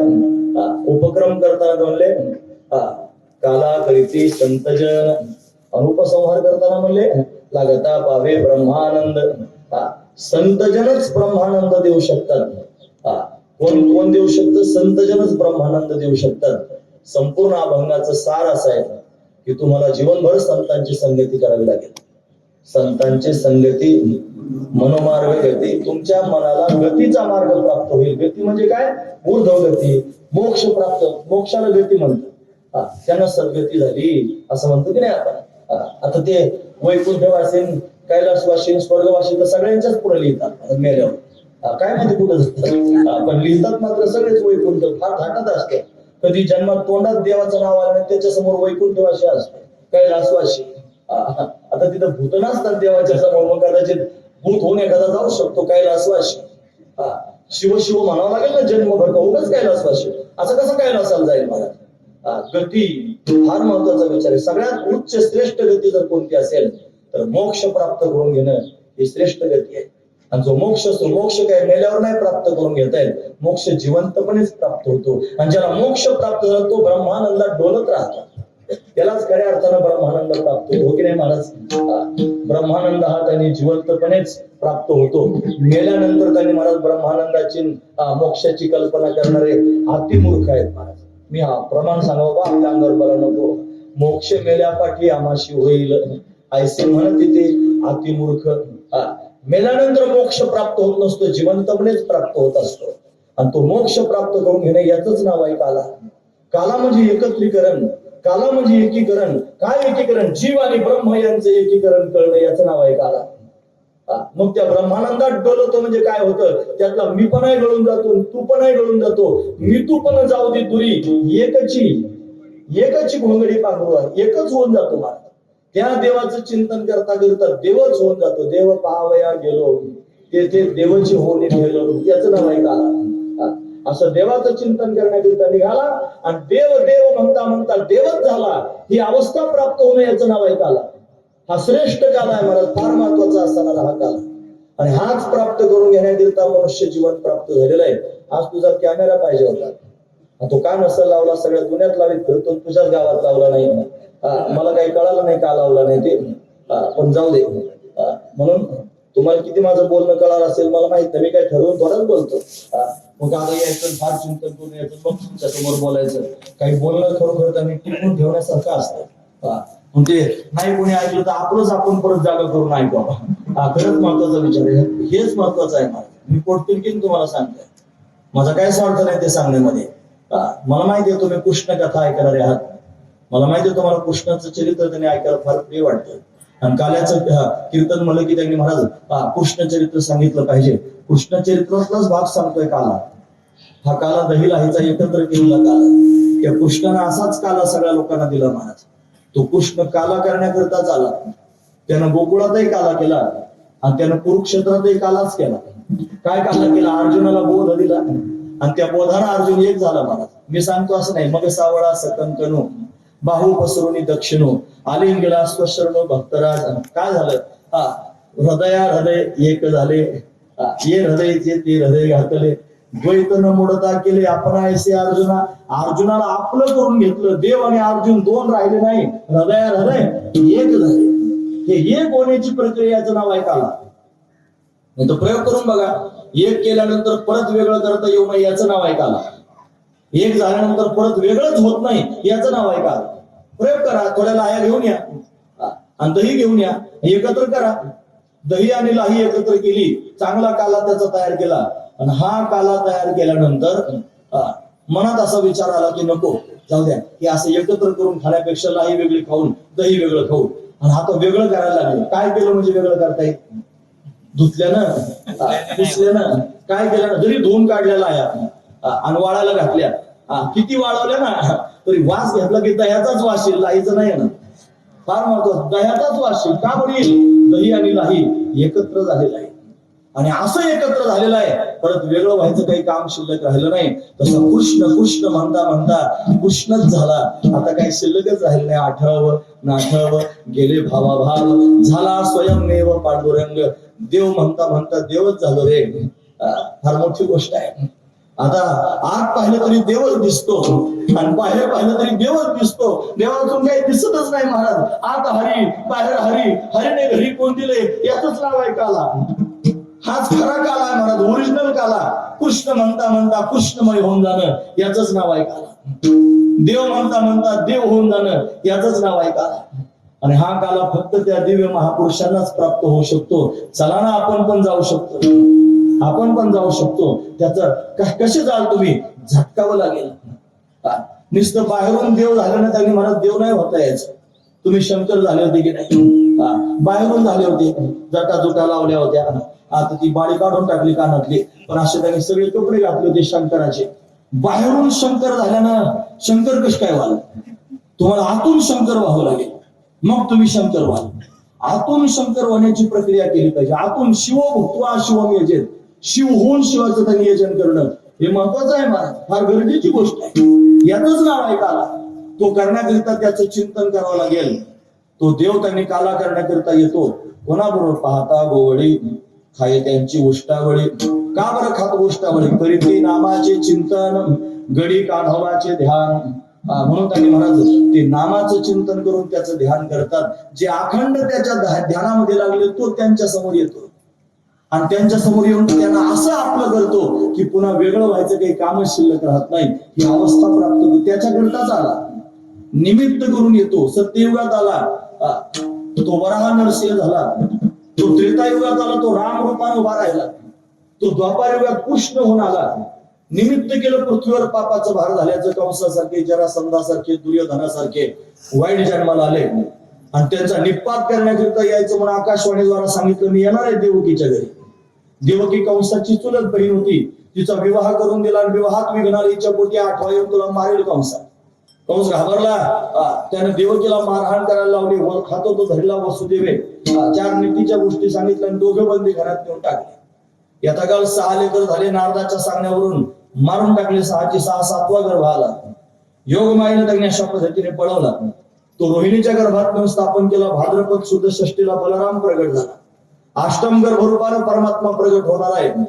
देवकीचं तेज वाढू लागलं. देवदेवता स्तवन करण्याकरिता आल्या. 9 मास पूर्ण झाले. श्रावण महिना आला. वद्य पक्ष आला. अष्टमी तिथी आली. बुधवारचा दिवस आला. रोहिणी नक्षत्र आलं. ग्रह नक्षत्र भगवंताला अनुकूल झाले आणि परमात्मा त्याने रात्री 12 वाजता लख प्रकाश त्याने पडला, प्रगट झाला. दिव्य आकृती धारण केली. 8 वर्षाची चतुर्भुज असणारी मूर्ती प्रगट झाली. मी आलो म्हणला, पण आलेलो आहे, थांबणार नाही, मला जायचंय कुठं म्हणे. नंदाच्या घराला मध्ये गोकुळाला. कसं न्यायचं म्हणे? बाल रूपात त्यांनी प्रगट झाला आणि मग टोपलीत घातला आणि डोक्यावर घेऊन जाण्याकरिता निघाले. यमुनेला पूर आला. चरण स्पर्श करून यमुना दुभंगली. पलीकडच्या गाठाला गेले. यशोदा राणीच्या समोर कन्या प्रगट झाली. ती आपला पुत्र तिथे ठेवला. कन्या बरोबर घेतली. कारागृहात आली. तिने आकांत केला. कंस मारण्याकरिता हातातून निसटली. अष्टभुजा नारायणी प्रत्यक्ष प्रगट झाले. किंमया हातो मंदा. त्याला सांगितलं तुला मारणारा माझ्या आधी जन्माला आलेला आहे. मग मात्र त्यांनी महाराज घाबरला. इकडे गोकुळात परमात्मा पोहोचला. सगळ्या गोकुळवासी लोकांना बातमी कळाली. गवळण सांगे गवळणीला पुत्र झाला यशोदेला. सगळा गाव आनंद विभोर होऊन त्यांनी भगवंताला पाहण्याकरिता गोकुळीच्या सुखा अंत पार नाही रेखा एवढं सुख झालं. कंसाला मात्र भय निर्माण झालं. देवाला मारण्याकरिता पुतना पाठवून दिले. 12ला 7 मिनिटं कमी असताना आली आणि भगवंताने तिचा निपात करून टाकला. महावळ नावाचा असुर आला. एखाद्याला वाटत असेल महाराज आता काय करावं, हे 12 वाजत आले, अजून हा कृष्ण नाही, गोकुळ नाही, काहीच नाही. आणि हाताने महाराज झाला ना कृष्ण, गोकुळात पण गेला, पण काय माझ्याकडे नाही झाला का खरं सांग. कृष्ण झाला पण गोकुळात पण गेला महाराज. तुम्ही रोजच्याच काल्याच्या कीर्तनात ऐकतो, तिथे सारखे काल्याच्या कीर्तनात आहे महाराज. त्या काल्याच्या कीर्तनामध्ये हेच ऐकलं जातं, कृष्ण आला, कृष्णाला लीला केली. एवढं ऐकून खुश होतात लोक, त्याच्यात रमूनही जातात. तेवढ्या पुरतं रमण्यापेक्षा ओरिजिनल कृष्णापर्यंत गेलं पाहिजे. बरेच देव असतात मंदिरात आणि त्या देवाला यात्रेच्या काळात त्याच्यावर असा मुखवटा लावला जातो. चंद्राचे देव असतात, देवी एखादा देव असतो, त्याला चांदीचे, तांब्याचे, काही सोन्याचे सुद्धा मुखवटे करून आणतात आणि ते त्याच्यावर मांडतात. संत पंढरीमध्ये वेंगोजी बाबांची समाधी आहे, जिवंत समाधी आहे. आमचा नियमच आहे, संत पंढरीतून कार्यक्रमाला जायला निघालं की गाडी थांबवायची, वेंगोजी बाबाच्या पाया पडायला जायचं, पांडुरंगाचं दर्शन घेण्याकरिता जायचं. रोज समाधी मोकळी असते, डोकं टेकवता येतं मोकळ्या मनाने. एकादशीच्या दिवशीच त्यांना फार कौतुक होतं आणि ते पितळाचा हा असा तयार करून आला वरतून टोप आणि त्या समाधीवरती सगळंच पितळाचं घालतात, खोळ वरतून. म्हणजे नेमकं पर्वणीच्या दिवशी समाधीला हात लावता येत नाही. तुम्ही ऐकतात ना सगळेजण, मला त्यातून काही सांगायचंय तुम्हाला. एकादशीच्या दिवशी नेमकं त्या समाधीला स्पर्श करता येत नाही. वरून त्याच्यावरती कवर आणून घातले पितळाचं, ते त्याच्यावर घालतात महाराज. खरं सांगा, कवरला हात लावून पाया पडलं म्हणजे समाधीच्या दर्शनाचा लाभ आहे का? खरं सांगायचं. कवर वरचा त्याला हात लावला आणि पाया पडले, 2 तास बारील उभे राहिले आणि गेले. त्यांनी बारील उभं राहून दर्शन घेतलं, मुखवटा पाहिला आणि फार समाधान झालं, म्हणजे फार चांगलं दर्शन झालं. खरंच दर्शन झालं. मुखवट्याच घेऊन आले, देव त्याच्या आत होता, देव त्याच्या आत होता. तुम्हाला देवाचं जर दर्शन घ्यायचं असेल ना, मुखवटा बाजूला काढावा लागेल. तो असा धनुष्य घेऊन उभा राहिलेला आहे ना, तो त्याचा मुखवटा आहे देवाचा. तो असा मुरली घेऊन उभा राहिला ना देहुराचरण, तो त्याचा मुखवटा आहे देवाचा. तो त्याने असा विकराळ रूप धारण करून उग्रवीरम महाविष्णू जगंतम असं त्याने नरसिंह रूप धारण करून प्रकट झाला, तो त्याचा मुखवटा आहे. देव तर मुखवट्याच्या आत आहे. पण तो देव पाहिला पाहिजे, तो देव जाणला पाहिजे, त्या देवाचा स्पर्श झाला पाहिजे. फार महत्वाचा विचार आहे. आणि जी माझी बडबड होती ना तुमच्या समोर आता केलेली, त्या कृष्णापर्यंत नेण्याकरिता होती. तुम्हाला कृष्ण माहिती आहे, पण त्यांनी तोंड भरून सांगितलं, हे सच्चिदानंद रूपाय विश्वोत्पत्त्यादि हेतवे तापत्रय विनाशाय श्रीकृष्णाय वयं नमः. कृष्ण तर सांगितला, पण कसा आहे म्हणजे कृष्ण? म्हणजे सत्य आहे कृष्ण, चैतन्य स्वरूप आहे कृष्ण, आनंद स्वरूप आहे कृष्ण. हा ओरिजिनल कृष्ण आहे. तो कधी रामय होऊ शकतो, कधी कृष्ण होऊ शकतो, कधी हरी गोविंद माधव तांणी महाराज नरसिंह होऊ शकतो, वरा होऊ शकतो, अनेक रूप धारण करून मुखवटे घेऊन येऊ शकतो. बागुल म्हणतात संत त्याला, पहिला बागुल, दुसरा बागुल. हे बागुल आहे की नाही, असला बागुल बुवा होतो महाराज तो. पण तो मात्र तोच आहे आणि तो जाणला पाहिजे. तुम्हाला कृष्ण ऐकायचा आहे ना, हा कृष्ण आहे. आणि तो रंग नाही, रूप नाही, नाही वर्ण छाया, निराकार निर्गुण तुच्छ घोराया, तो खरा कृष्ण आहे. पहिला राम दशरथ का बेटा, दुजा राम घट घट में बैठा, तिजा राम जगत पसारा, चौथा राम सबसे न्यारा. सगळ्यांना वेगळा आहे महाराज तो कळायला पाहिजे ना, हा महत्वाचा विचार आहे. पण कृष्णच कळून घ्यायचं. दरबारीनेच त्यांनी महाराज ते चरित्र तुम्ही ऐकताच आहात ना, त्याच्यात काय दुमत आहे माझं, ते सांगितलंच पाहिजे. मी सांगतो ना तुमच्या समोर ते. आता गोकुळात आनंद झालेला आहे, तिथून आपण फाकलेलो आहोत. ओरिजिनल तुम्हाला कृष्णापर्यंत जाता आला पाहिजे, त्याचं चिंतन करता करता त्याचं होता आलं पाहिजे. पण तो त्याच्याकरिताच येत असतो. त्यानं दिव्य रूप धारण केलं, सर्वांना आकृष्ट करून घेतलं. तुका म्हणे छंदे येणे वेधले गोविंदे. ते रूप का धारण केलं? छंद लावून वेधून घेण्यात येतात. आणि एकदा वेधून घेतलं की आपलंसं करून टाकतो. फार महत्वाचा विचार आहे. गोकुळवासी नाचायला लागले, गुढ्या तोरणे करती कथा गाती गाणे. तिकडं दुष्टा जळकाप सुटला, कंसाला वाईट वाटायला लागला. त्याला पुतनाबाई पाठवून दिल्या चतुर्दशीला. पुतना म्हणजे अविद्या देवाला झाकण्याकरिता आली, भगवंतानं मुक्त करून टाकली. पुतना कंटक मुक्त केली, शोषली पुतना येणे मोहिले लेकरो आळीना संडे बापर महादेव. पुतनेचा उद्धार झाला. यानंतर त्यांनी महाराज महाबळ नावाचा असुर आला, तो ब्राह्मणाच्या रूपात आला. तो ब्राह्मण आहे म्हणून भगवंताने त्यांनी महाराज जीवेच मारला नाही, सोडून दिला. त्याला जिवंत सोडून दिलं आणि बाकीचे मारूनच टाकले. डायरेक्ट मारले म्हणजे मुक्त केले. मग ब्राह्मण असून त्यांनी मुक्त नाही केला. निदान बाकीच्याला नसतं मुक्त केलं तरी चाललं असतं, पण तो ब्राह्मण होऊन आलता निदान त्याला तरी मुक्त करायचं होतं. म्हणजे तो ब्राह्मण होऊन आला म्हणूनच मुक्त नाही केला, कारण तो कपटी होता ना. मी नाही म्हणत कपटिया महाबळ भाटा दिले पिढेराम, त्यानं कपट केलं होतं. काय केलं होतं कपट? त्यानं धर्माला हाताशी धरून लोकांना फसवायचं केलं होतं. ब्राह्मण हा धर्मातला घटक आहे. ब्राह्मण फार महत्वाचा आहे. तो ब्राह्मण नव्हता, तो नकली ब्राह्मण होऊन आला होता. म्हणजे धर्माची छेडछाड केली होती महाराज त्याने. तो ब्राह्मण नव्हता, त्यानं ब्राह्मणपणाचं पांघरून अंगावर घेतलं होतं. त्यानं जानवं घातलं होतं लटकच. त्यानं त्याने धोतर लावलं होतं लटकच. त्यानं शिंडी वाढवली ती लटकीच. त्याचं पंचांग खोटच होतं महाराज, हे सगळं खोटच होतं. आणि ते अशा पद्धतीने घेऊन आलेला होता. देवानं काय केलं, त्याचा खोटेपणा ओळखला आणि सगळा खोटेपणा घालवला. जानवे तुटले, पंचांग फाटले, धोतर गळाले ढोंगणाचे, आणि जिवंत सोडून दिला, मुक्त नाही केला. का नाही केला? देव सगळ्यांना मुक्त करीन, पण धर्माचं पांघरून घेऊन लोकांना फसवणारे लोक आहेत ना, त्यांना कधीच मुक्त करणार नाही.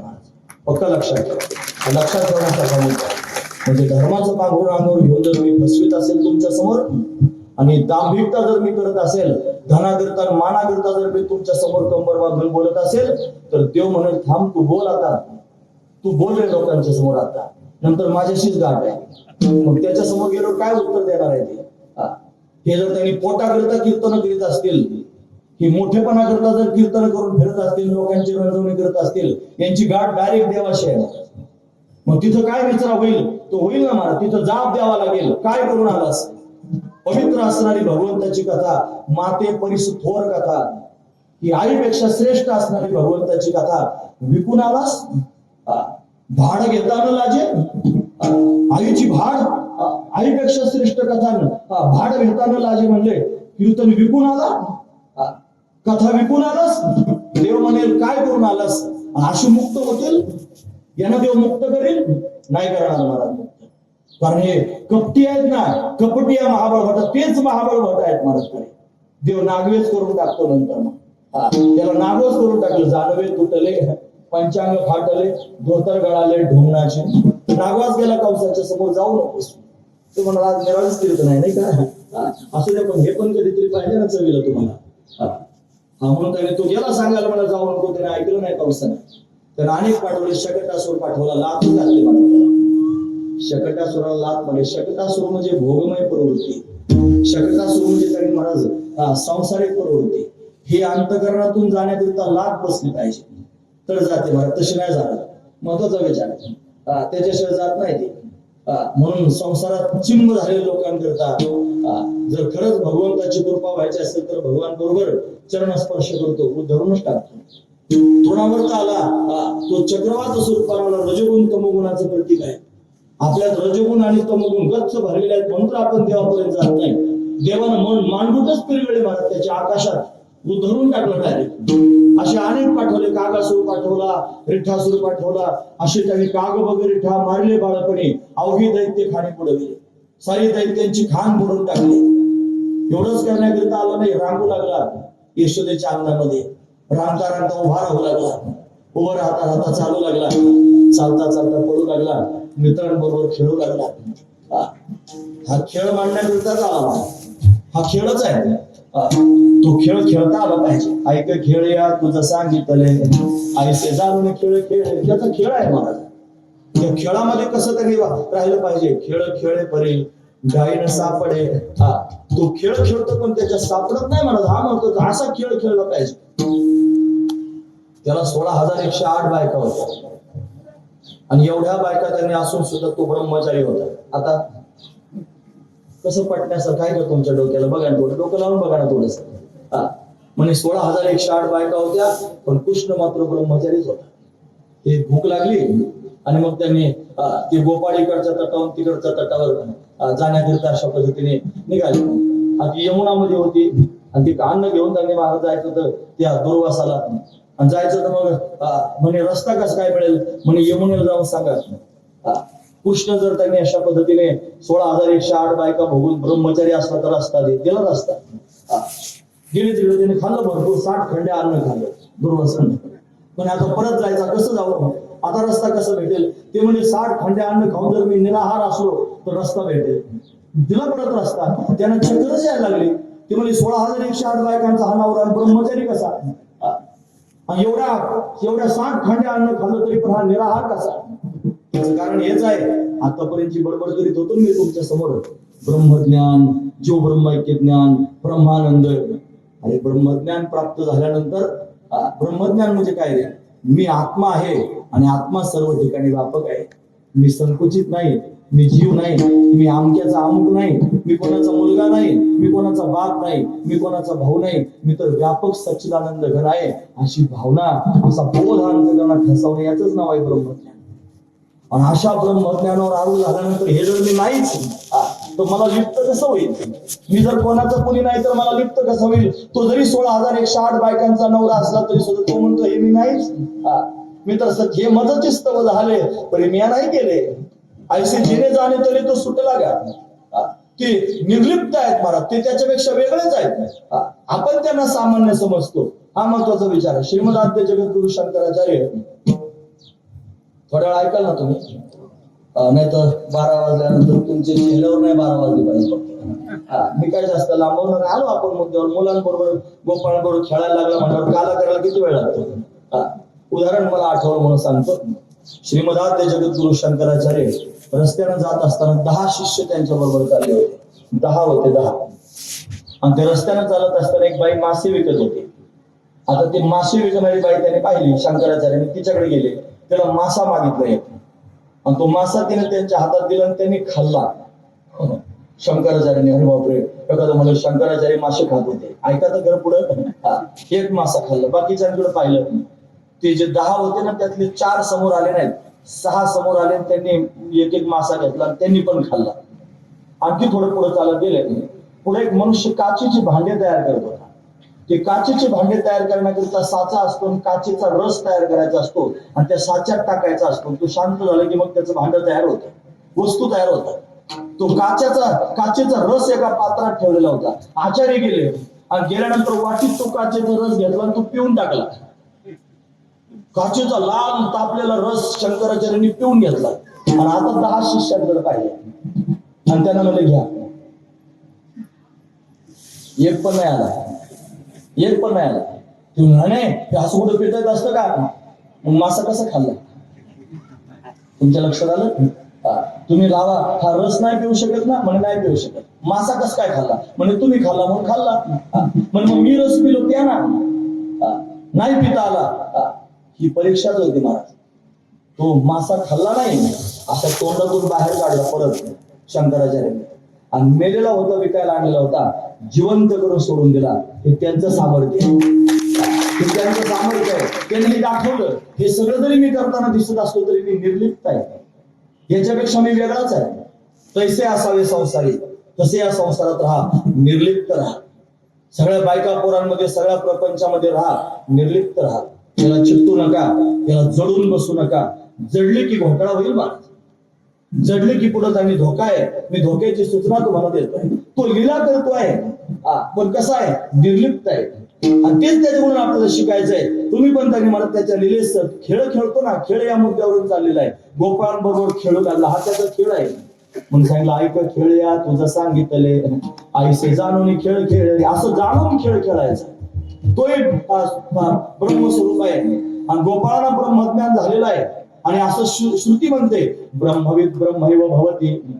जे ब्रह्मस्वरूपाला जाणतात ते ब्रह्मरूपच होऊन जातात. पण गोपाळ सुद्धा ब्रह्मरूप झालेले आहेत. म्हणून दोघे खेळतात पण खेळ त्यांच्या अंगाला लागत नाही.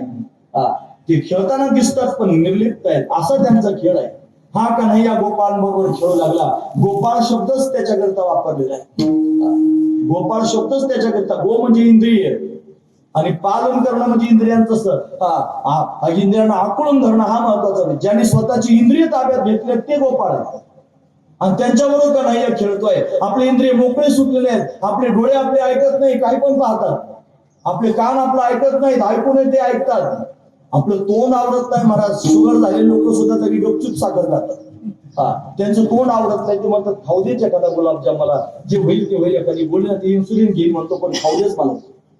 त्याचं तोंड आवडत नाही. जे सगळं आवडून धरलंय त्यांचं नाव आहे गोपाळ. ते खेळण्याकरिता आलेले आहेत. असं कोणाबरोबर पण खेळेल का महाराज? माझे गडी कोण कोण निवडा भिन्न या तुम्ही. भेकरियाच्या मोडा काड्या झाडा भ्याडावरती पण त्यांना नाही घेतलं. त्याच्यासारखेच माझे गडी कोण कोण असे त्याने घेतले. माझे आहे तैसे पाहिजे, माझ्यासारखे असले पाहिजेत. मग ते त्याच्या खेळात सहभागी झाले आणि मग अशा पद्धतीने खेळू लागले. खेळे का हा यमुना तटी, गोपाळांबरोबर खेळतोय, उड्या मारतोय, बागडतोय. खेळता खेळता यमुनेच्या पात्रातली मातीच खाल्ली. एक दिवशी माती खाल्ल्यावर गोपाळ म्हणजे कोणा माती खाऊ नकोस, तुझ्या भावाला सांगतो, सांग म्हणजे आपण भेट नाही कोणाला. आणलं बलरामाला बोलून, म्हणजे तुमचा भाऊ माती खातो. का ना माती खाऊ नको, आईला जाऊन सांगेन. सांग मला, आईला सांगायचं बापाला मी भेट नसतो म्हणलं कोणाला. आता माती तर खाऊ नसला. तो गेला सांगायला मला, मैया सुन सुन यशोदा माई तिने कान्हाने व्रजरज खाई. त्याला हाका मारू लागली, धावतच आला. माती खातोस? नाही नाही मला मग ते काय खोटं बोलतात का? तुम्हाला ना हम भक्षितवानंब सवय मिथ्या विसंशना यदि सत्य गिरस्तार हे समक्ष पश्चिमे मुखम. मग तिने कान पकडला, हातात काठी घेतली, मारावया तिने उगारली काठी. भुवन येत्या पोटी 14 देखे, 14 भुवन गर्र फिरताना दिसले. अशी लीला करतोय, गोपाळांबरोबर खेळतोय. सगळ्या गोपाळां करतात आणि महाराज अनेक प्रकारच्या लीला करू लागल्या. सगळ्या गोकुळवासी लोकांनी भगवंताला पाहावं, स्वतःला विसरून जावं. अतिशय सुंदर आहे महाराज. त्याचं काय सौंदर्य वर्णन करू सांगावं. हे जडी की पगडी बांधे सुंदरा कोवाला, कितना सुंदर लागे बिहारी, कितना लागे प्यारा. लट घुंगराले बाल तिरछी तिरछी चाल, हवा में सरसर करता तेरा पीतांबर मतवाला. कितना सुंदर लागे बिहारी, कितना लागे प्यारा. कितना सुंदर लागे बिहारी, कितना लागे प्यारा. प्यारा प्यारा कितना सुंदर लागे बिहारी, कितना लागे प्यारा. फार गोड आहे मला. त्याच्यासारखं कोण सुंदर आहे हो? त्यानं मुखवटा जेवढा सुंदर धारण केलेला आहे, त्याच्याकडे सगळेजण आकृष्ट होतात. मग तो आतमध्ये घेऊन जातो. त्याच्यात जाण्याकरिता हे साधन आहे मला. किती सुंदर आहे. आपल्यासारखे जन्मात एकदा नवरदेव होतात. अख्ख्या जन्मात एक काही हौसाचे असले तर 2 बायका करीत असतील, ते 2-3 बारे होत असतील. पण आपण सर्वसामान्यपणे पाहिलं तर जन्मात एकदाच माणूस नवरदेव होतो. आणि हा आमचा रोज नवरदेव आहे मला. लागे दुल्हा सादीदार सावरे, लागे दुल्हा सादीदार सावरे. तेरा किसने किया श्रृंगार सावरे, तेरा किसने किया श्रृंगार सावरे.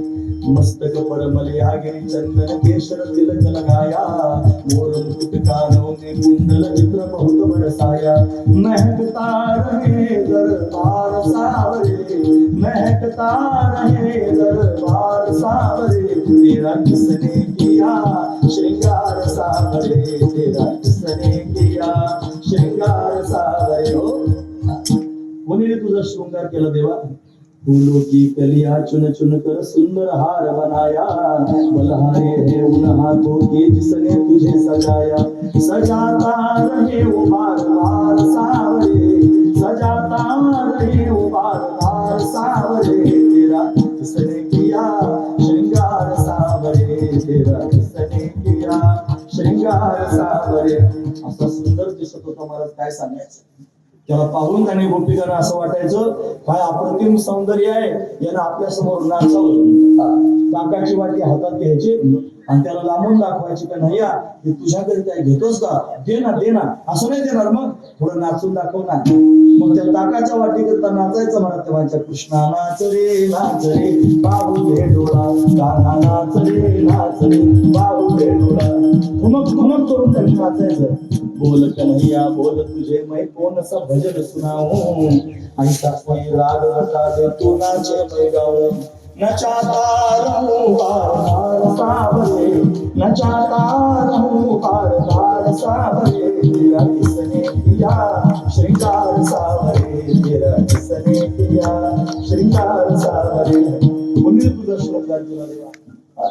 मला असं वाटतं तुझा असा शृंगार करत राहावं. तेरी दास की है कारजी नित नित तुझे सजाऊं, लय दर्पण मुख को दिखलाऊं, मैं बलिहारी जाऊं. सजाता रहूं बार बार सावरे, सजाता रहूं बार बार सावरे. तेरा किसने किया श्रृंगार सावरे. ओराय महाराज हातात त्याने मूर्ती कन्हैयाची घेऊन त्याला स्नान घालून त्याचं स्वच्छ अंग पुसून त्याचा शृंगार करणारे काय भाग्यवान असतील. आमच्या वाट्याला नाही ते, पण आम्ही रोज कीर्तनात सजवतो त्याला. तो फार सुंदर आहे महाराज, फार सुंदर. त्याचा शृंगार पाहून गोपिका स्वतःला विसरूनच जातात आणि त्याला सल्ला देतात, महाराज एवढा शृंगार करू नको बेड्या, श्री बाकी बिहारी लाल तू इतना मत करी हो श्रृंगार, नजर तो ही लग जाएगी, तुला दृष्टी लागेल ना कोणाची.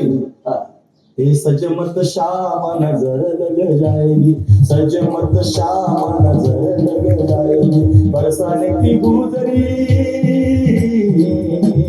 बरसाने की गुजरी तेरे पे भर जाएगी, सज मत श्याम नजर लग जाएगी, सज मत श्याम नजर लग जाएगी, श्याम श्याम मेरे श्याम, श्याम श्याम मेरे श्याम, ओ श्याम श्याम मेरे श्याम, श्याम श्याम मेरे श्याम,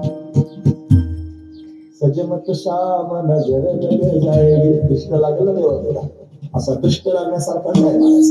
कमल नयन, आकर्ण नेत्र आहेत म्हणत त्याचे.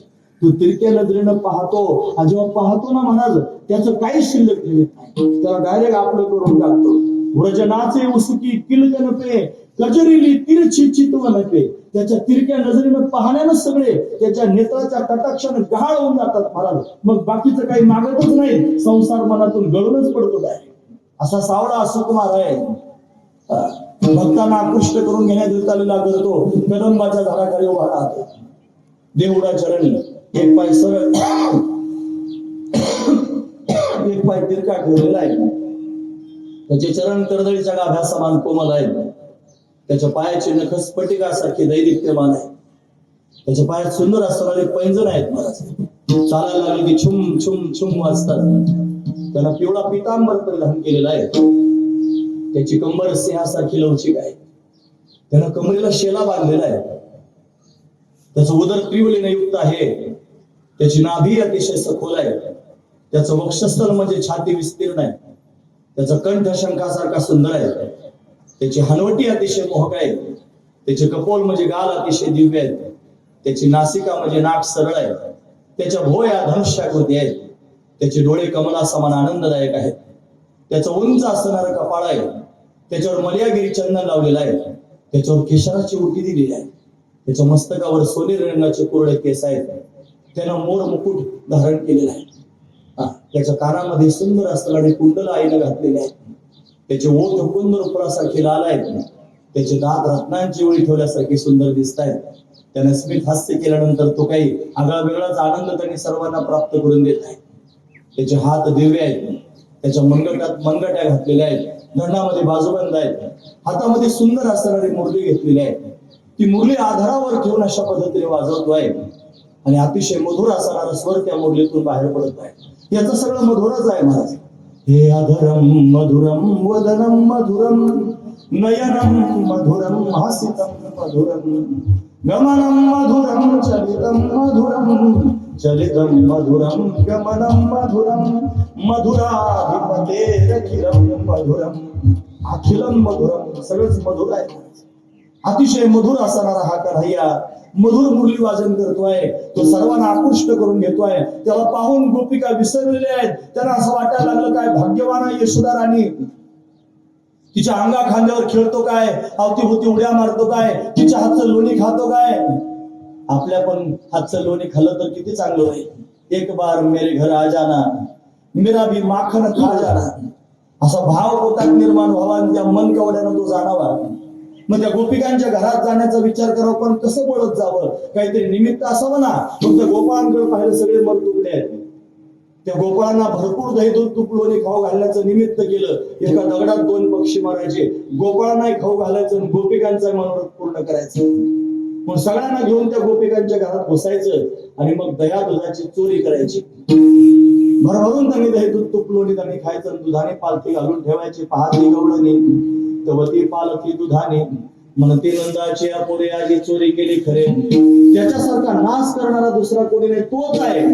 त्याला ते सवंगडी घेऊन येतात. सवे तुकया मेला त्याने आगून आणि म्हणून त्यांनी महाराज असं घडतं. म्हणून गाढाने सांगण्याकरिता यशोदेच्या समोर जावलं. यशोदे तुझ्या पोराला काही समजून सांग.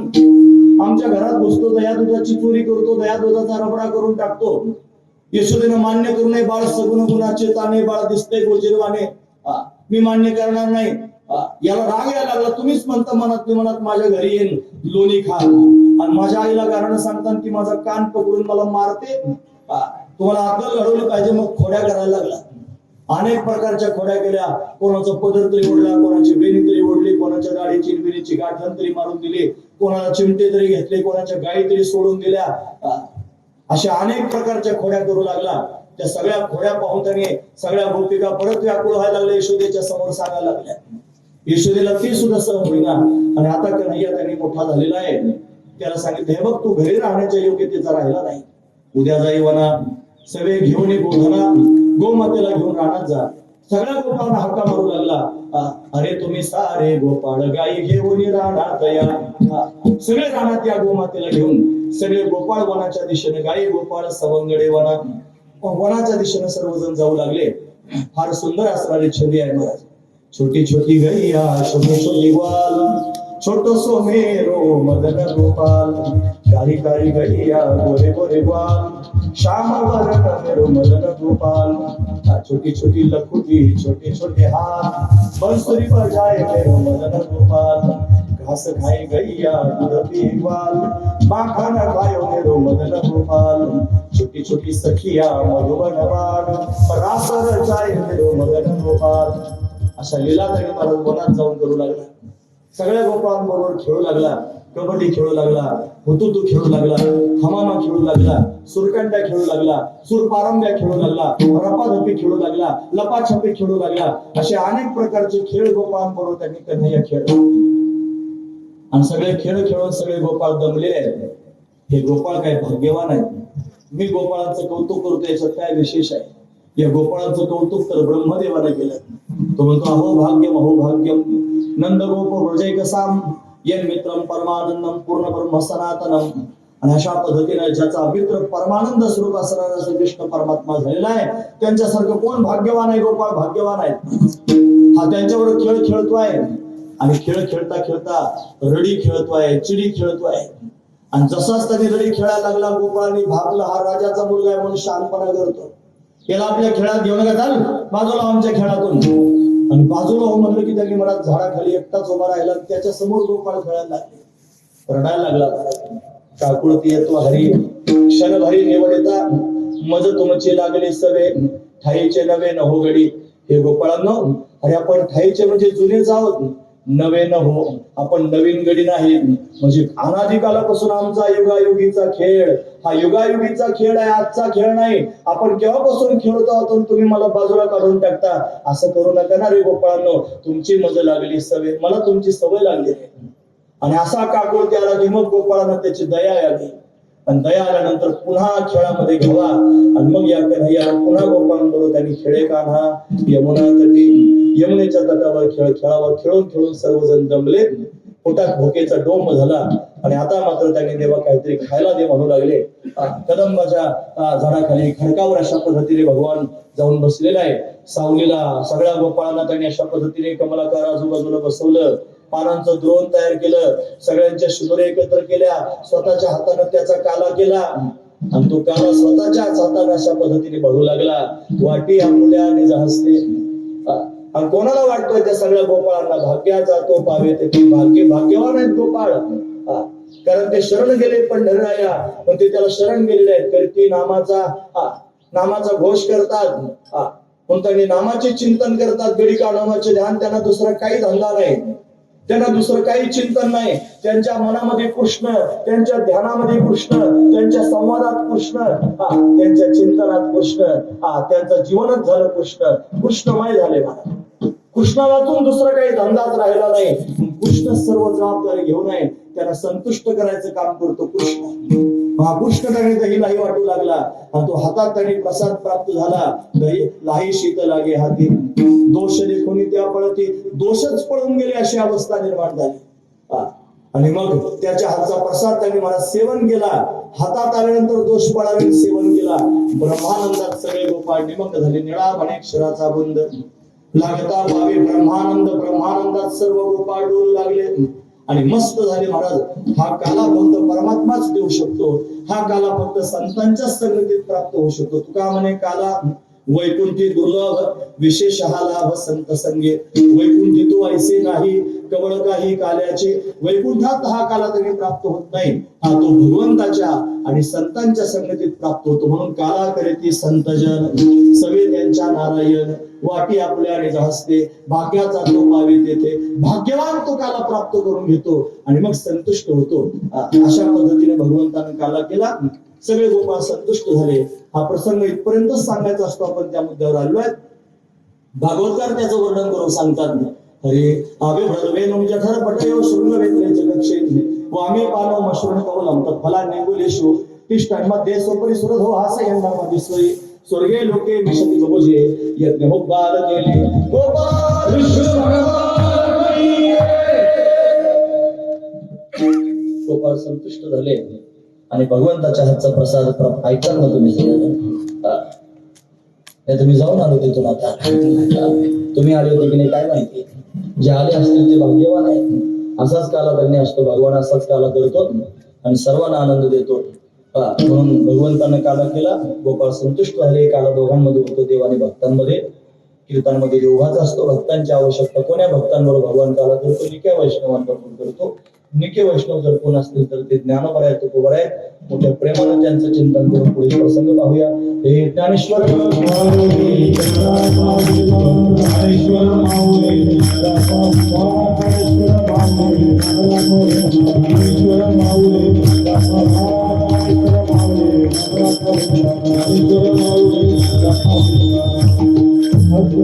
जगद्गुरु शंकराचार्य ज्ञानोबा जगद्गुरु शंकराचार्य ज्ञानोबा जगद्गुरु शंकराचार्य ज्ञानोबा ज्ञानोबा आशिक संगालिक नाद तुंबर ज्ञानोबा जगद्गुरु शंकराचार्य ज्ञानोबा संगालिक नाद तुंबर ज्ञानोबा जगद्गुरु शंकराचार्य ज्ञानोबा.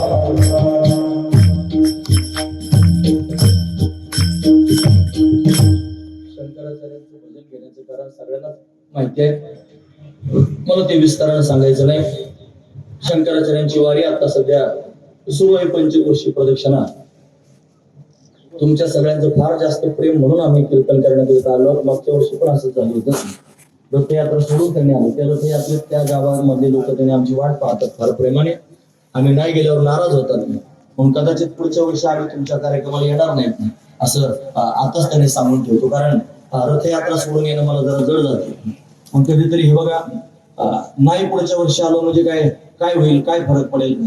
तुमचे सप्ताह वर्षानुवर्ष चालूच राहणार आहेत. मग सगळ्याच वर्षाला आपण हजर राहू असं नाही. 1 वर्ष असं पण येणार आहे की ज्या वर्षी त्यांनी महाराज इच्छा असून पण जाता येत नाही. किंवा फुलस्टॉप मिळाला मग काय त्यांनी महाराज मग कसं काय जाता येईल. कधीतरी फुलस्टॉप मिळणारच असतो. आपल्या डोळ्यात एकदाच फुलस्टॉप झालं तर बरं झालं. हा महत्वाचा विचार आहे. म्हणून असू द्या. पण तिथं त्याने रथयात्रा चालू आहे. त्याच्यानंतर वारी 3 दिवसाची होणार आहे. 19, 20 आणि 21 3 दिवस त्यांनी 3 कीर्तन होणार आहेत.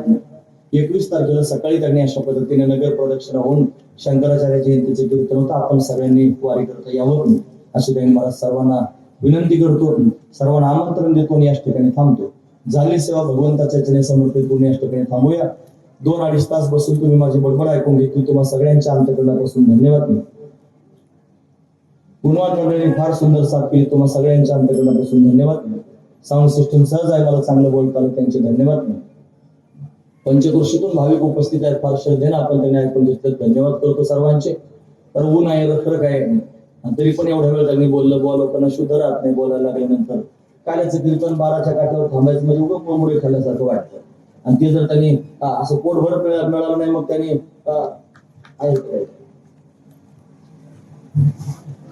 देवता आणि संतांच्या नूतन मूर्तीचे आगमन, मूर्तीचे भव्य स्वागत आणि मिरवणूक सोहळा संत पंढरीमध्ये.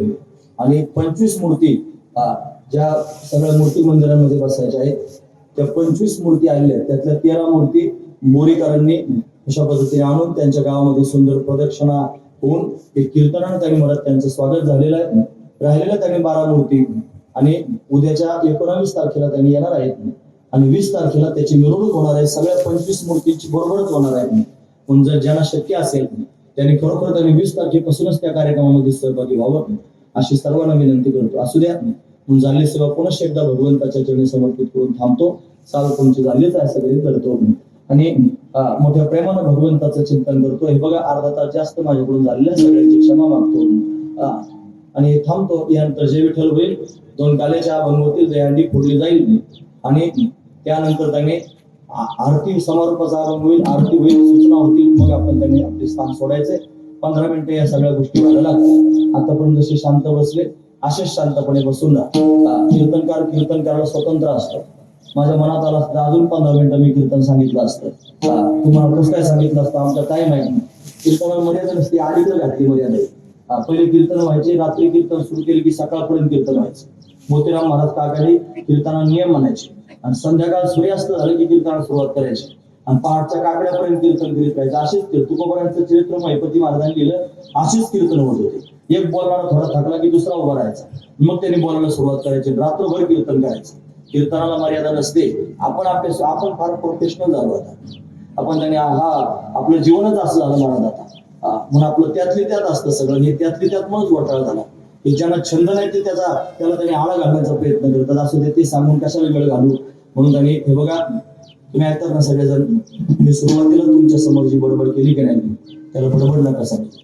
तुम्ही ज्येष्ठ आहात, फार ज्येष्ठ म्हणजे माझ्या बापाच्या वयाची माणसं माझ्या डोळ्यासमोर दिसत आहेत आणि त्यांच्या समोर मी आरडाओरडा करून हातवारे करून त्यांनी बोलत राहिलो. माझा काही स्वार्थ नाही माझ्या बाप. हे वय असं आहे. या वयामध्ये अंतर्मुख झालं पाहिजे, भगवंताकडे जाण्याची आस लागली पाहिजे आणि भगवंताशी एकरूपता त्यांनी साधता आली पाहिजे. तोच खरा काला आहे मला. दुसरा कोणता काला सांगायचा. गप्पा गोष्टी मारून तुम्ही निघून जाईल. तुम्हाला नंतर चरित्र सांगितलं ते कसं छान वाटायला लागलं तुम्हाला. असं छान मी 2 तास तुमच्या समोर सांगत राहिला असतो. तुम्ही ऐकायला विसरून जाल. ज्याची गरज आहे, जी जीवनामध्ये खरंच उतरवण्याची आवश्यकता आहे ते सांगणं आवश्यक आहे. म्हणून मी आपल्या समोर सांगायचा प्रयत्न केला. म्हणून जास्त वेळ झाला असेल म्हणून थांबतो. भगवंताचं चिंतन करतो. याच्यानंतर माऊली समोर जातील आणि दहीहंडी अशा पद्धतीने फोडतील. हे विठ्ठल जय जय विठ्ठल, जय जय विठ्ठल.